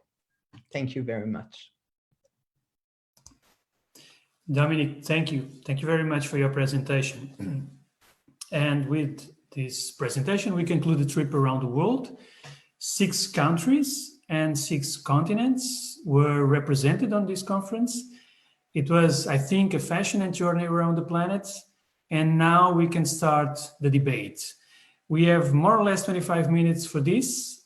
Participants can ask for the floor, turn on the micro, and present their questions. Or if you prefer, you can also write the questions in the chat. And while you think about the questions, maybe I can suggest Carlos Souza to share with us the work he's been doing. Carlos, can you share with us now, or you prefer to share only at the end? Better in the end. I'm still updating the communication from Dominic. I think I will be able to show something in 5 minutes. Okay, that's perfect. Thank you, So, Nelson. No, it's okay. It's perfect. Thank you, Carlos. So, questions, please use your microphone and present or share just your ideas with the participants.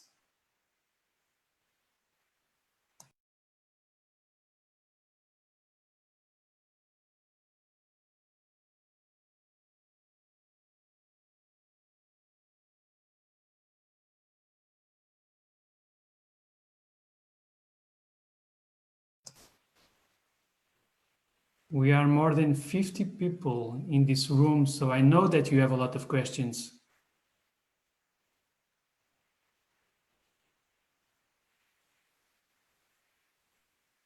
I can actually see one question addressing me. Any objections on the electronic ID card for all people?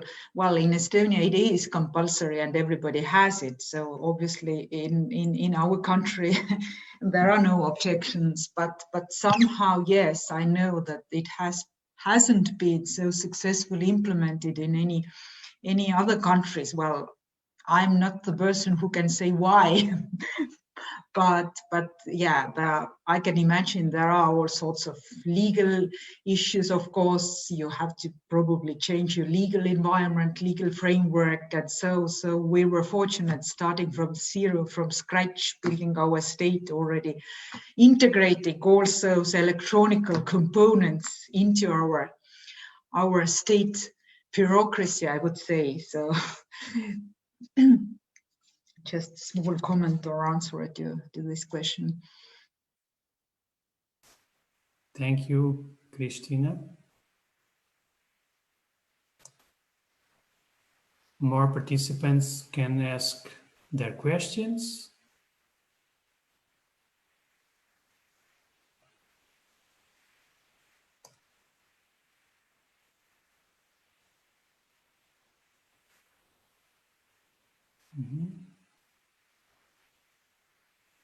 I think that one of the most common questions in the different presentations was the use of new technologies.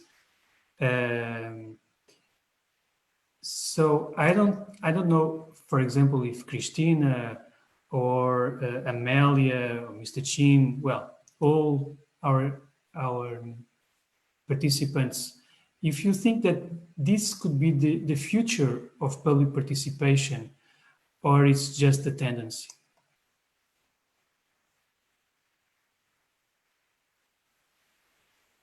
About technology? Yes.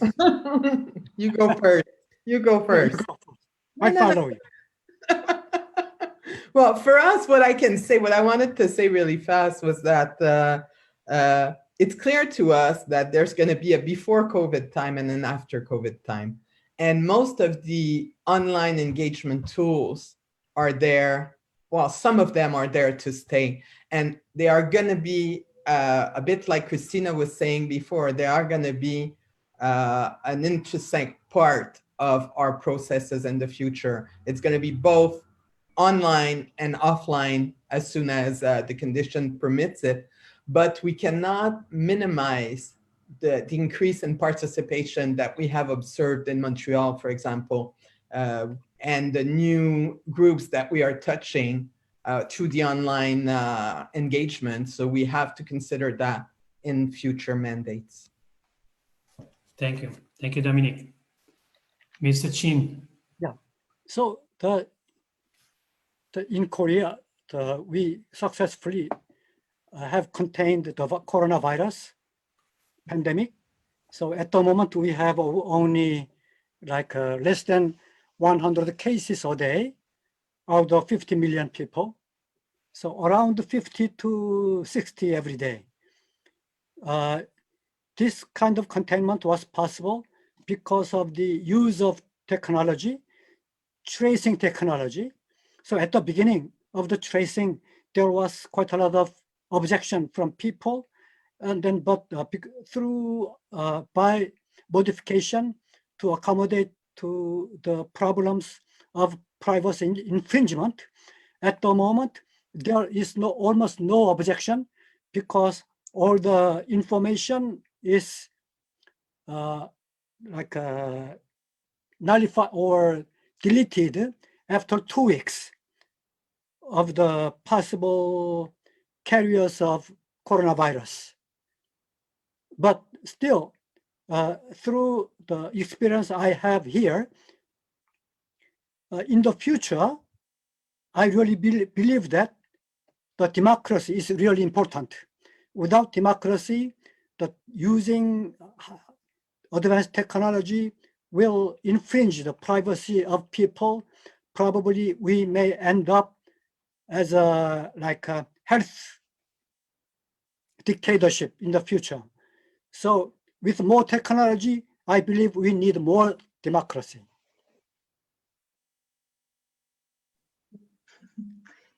If I may add here something. Yes, of course. Yeah, a few moments or a few aspects I would like to highlight here is that when in Estonia, why I was not touching up on COVID thing or COVID situation so much that, well, in Estonia, really the readiness and already common practice was so much related to online environment, and that everything was happening also in online environments, that it was not affecting so heavily actually. Even, I mean, municipalities were functioning fully online and council meetings were anyway transmitted online and everything. But what I see now is somehow opposite process, that people are so much eager to participate offline, to come physically to town hall, and luckily enough we can have that, because in Estonia the COVID has been, well, we still cannot say it fully, but our state of emergency was a really very short one, and I mean we were back to normal quite soon in summer already, and we could organize all also related to our this year's participatory budgeting edition already offline as well. And I see that there are even more people coming physically actually to those physical meetings than it was before, because everybody is sort of tired of online things and webinars, and people are really happy to see each other. And final thing is that if we talk about youth participation, I have done different projects with young people and with within framework of one European project I'm currently running with young people. Actually, the young people themselves argue that they are not taking social media so seriously. I mean, they don't want, it is purely entertainment for them, what is happening there. They want to discuss serious and real issues face to face and or somewhere in other environments. So this is also something I think we should keep in mind when we plan or design different initiatives. Thank you. Thank you, Cristina. Nelson, posso dizer alguma coisa? Sim, só eu ia colocar-lhe uma questão, mas vou só colocar-lhe a questão em inglês e depois posso fazer em português só para que os restantes participantes possam acompanhar. Mas na realidade nós temos diferentes realidades nesta conferência, não é? Eu ia exatamente colocar a questão ao Presidente Calixto sobre o uso das novas tecnologias em Moçambique, porque eu estou em crer que sem participação face a face, uma interação face a face, no caso da Matola e de outros municípios de Moçambique, é muito difícil promover a participação e, sobretudo, dos bairros mais vulneráveis dos municípios. Não sei se concorda comigo e deixe-me só fazer esta questão em inglês para depois explicar aos restantes participantes, se estiver de acordo.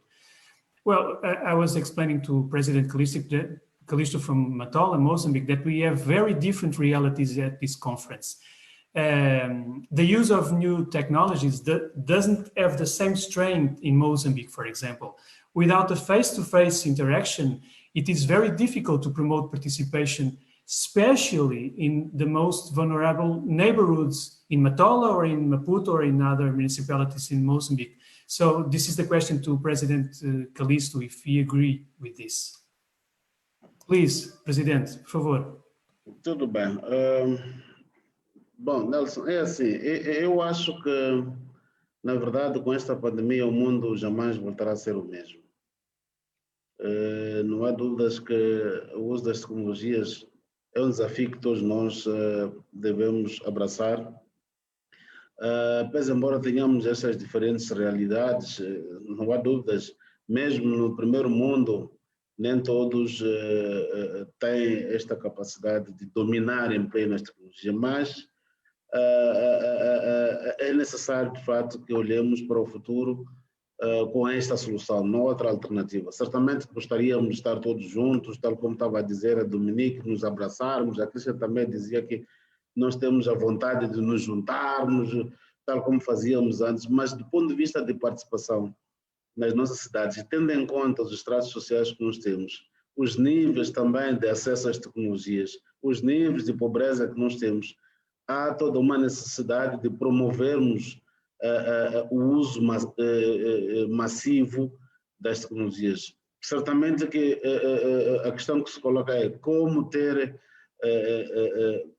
digamos, soluções financeiras para que efetivamente toda a gente possa ter acesso. É um desafio, nós temos que olhar para as nossas cidades, cada um trazer a sua experiência de como é que tem estado a fazer e partilhar essas experiências, chamando a consciência a todos que não há outra solução senão esta via do uso das tecnologias. Nós, como Matola, estamos desafiados, o país no seu todo tem estado a promover o uso das tecnologias, porque é a solução que nós temos, aliás, olhando para o aparelho em si, se eu falar, por exemplo, do telefone, no nosso país, até zonas recônditas já tem telefone, mas aí está.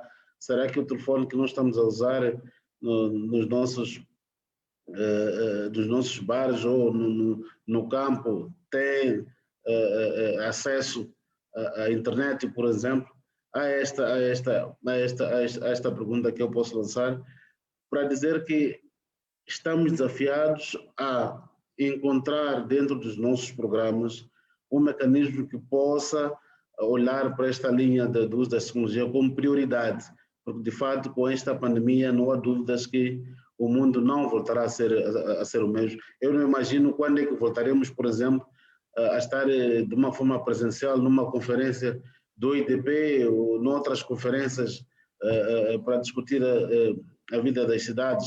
Não será tão já, é preciso a própria Organização Mundial da Saúde decretar o fim da pandemia quando não sabemos. Então, a solução que temos, Nelson, é esta: medir, maximizar o uso das tecnologias, buscando até soluções financeiras para que as nossas populações, ao nível das cidades, possam ter acesso a estas plataformas. Muito obrigado. Muito obrigado, Presidente Calixto, pelos seus contributos. I don't know if other guests or participants want to add something on this topic. Please.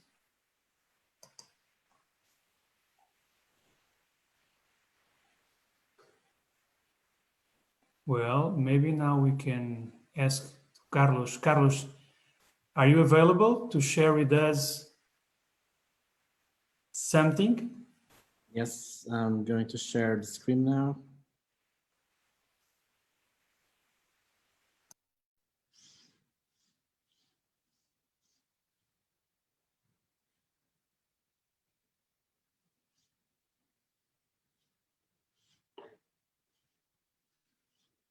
Okay, thank you very much for your presentations. It was a pleasure to listen to you and try to record most of our important items. It was difficult to select because you were saying so much important stuff to participation and to a local democracy that it was really amazing to start this process. So we started with Bryony. Okay, Bryony was representing the Council of Europe. The quality on the video is not the same I have in my iPad. I will send you then the complete the final thing. So the what is showing on the shared screen is a little bit depixel, but what I have is a little bit more. Okay, so Bryony was talking us a little bit about the perspective of the Council of Europe, about the celebration of the European Democracy Week, Local Democracy Week, and saying that the Council of Europe is inviting citizens to enroll on the construction of democracy. The Council of Europe also believes that this week is an instrument, essential instrument to the promotion of local democracy. And she was mentioning that trust is fundamental on the creation of a process of participation democracy. Bryony was also highlighting the city of Balongo as an example of commitment, of promotion of citizenship, and something related with that. We were also listening to Adrià, so he was the moderator from Spain, and he was introducing all the guests. So I will finish this slide when I have a little bit more time. So basically it was keynoting the people that were going to present during the webinar.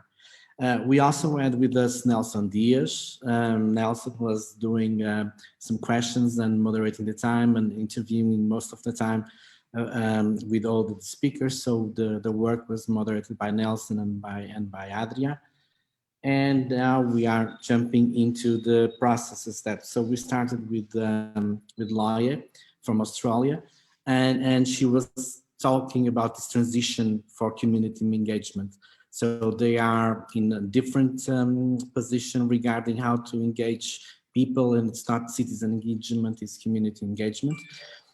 They are seeing that communities is important to be involved on this process, and that in Australia, is the public services that are somehow promoting and engaging communities through this role. She was also mentioning COVID-19. She says that this is an opportunity to enroll more and more citizens on the democratic processes. So they are having a position that this is an opportunity to engage more and more citizens regarding COVID situation. Okay, let's jump for Mr. Shin Gyong-gu from South Korea, and he was highlighting the value of democracy and connecting democracy and human rights.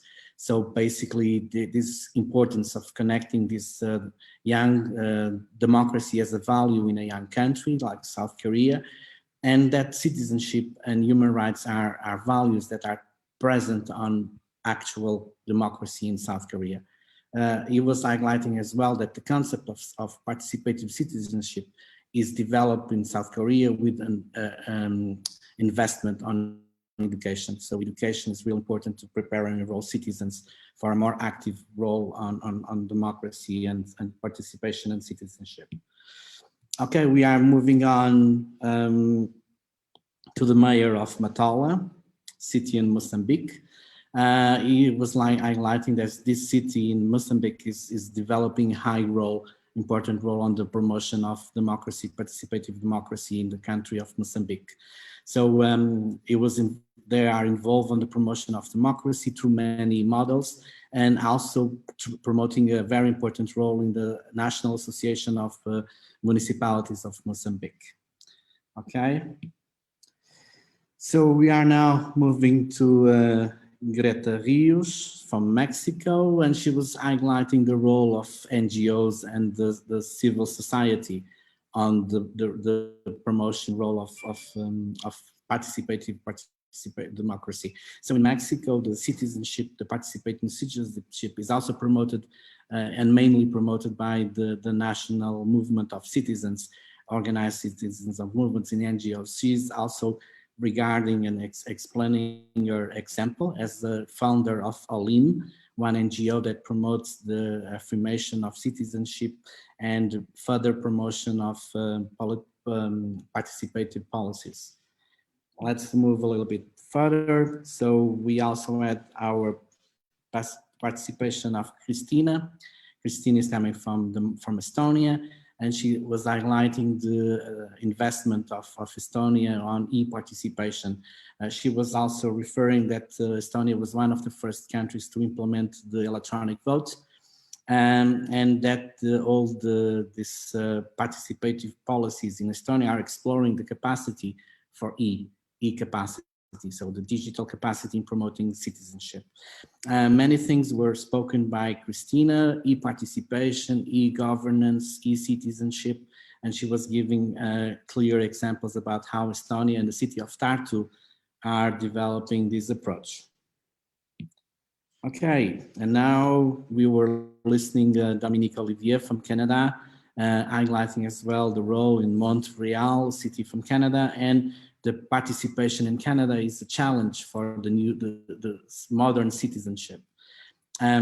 All the tools are available on the websites and the processes of the Montreal city. Everybody are invited to engage into this policy.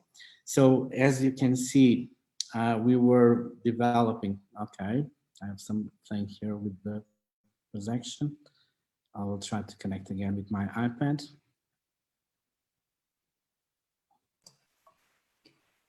Thank you, Carlos. Yeah. Great. It was great. Thank you very much. Yeah, this is still a task ongoing, so I will update with more information that I was taking from the keynote speakers, and then I will make a final poster with all the presentations and make a final draw with all the people that were involved in this panel on this European democracy, local democracy week promoted by the city of Valongo. Thank you very much. Thank you, Nelson. Well, and now I pass the word to Claudia, who has done an exceptional work in organizing this conference. And I'm sure that her contribution was fundamental for the success of this initiative. Claudia has something to ask all of you to share with us your ideas, your evaluation about this conference. And from my part, I thank the invitation of the municipality of Valongo, and I want to congratulate the mayor of Valongo and the team of Valongo for this excellent work that you are doing. Thank you very much. Thank you very much, Nelson. You're too kind. Thank you all very much for your presence. Special thanks to Briani and our mayor for the opening of the conference, and also, of course, the speakers, the moderators, and Carlos, our graphic designer. It was a pleasure to count on your participation in this conference. This sharing of experiences and knowledge was very enriching and interesting. I left a link in the chat, as you can see, and we ask you to open it and to describe this session in one word. You can see the result of the word cloud on the screen. My colleague will share it. And we suggest you to follow our Facebook page, FEDO, and the event of the European Local Democracy Week in Valongo, which will take place until November, and we will invite you to participate. Thank you very much and have a nice day.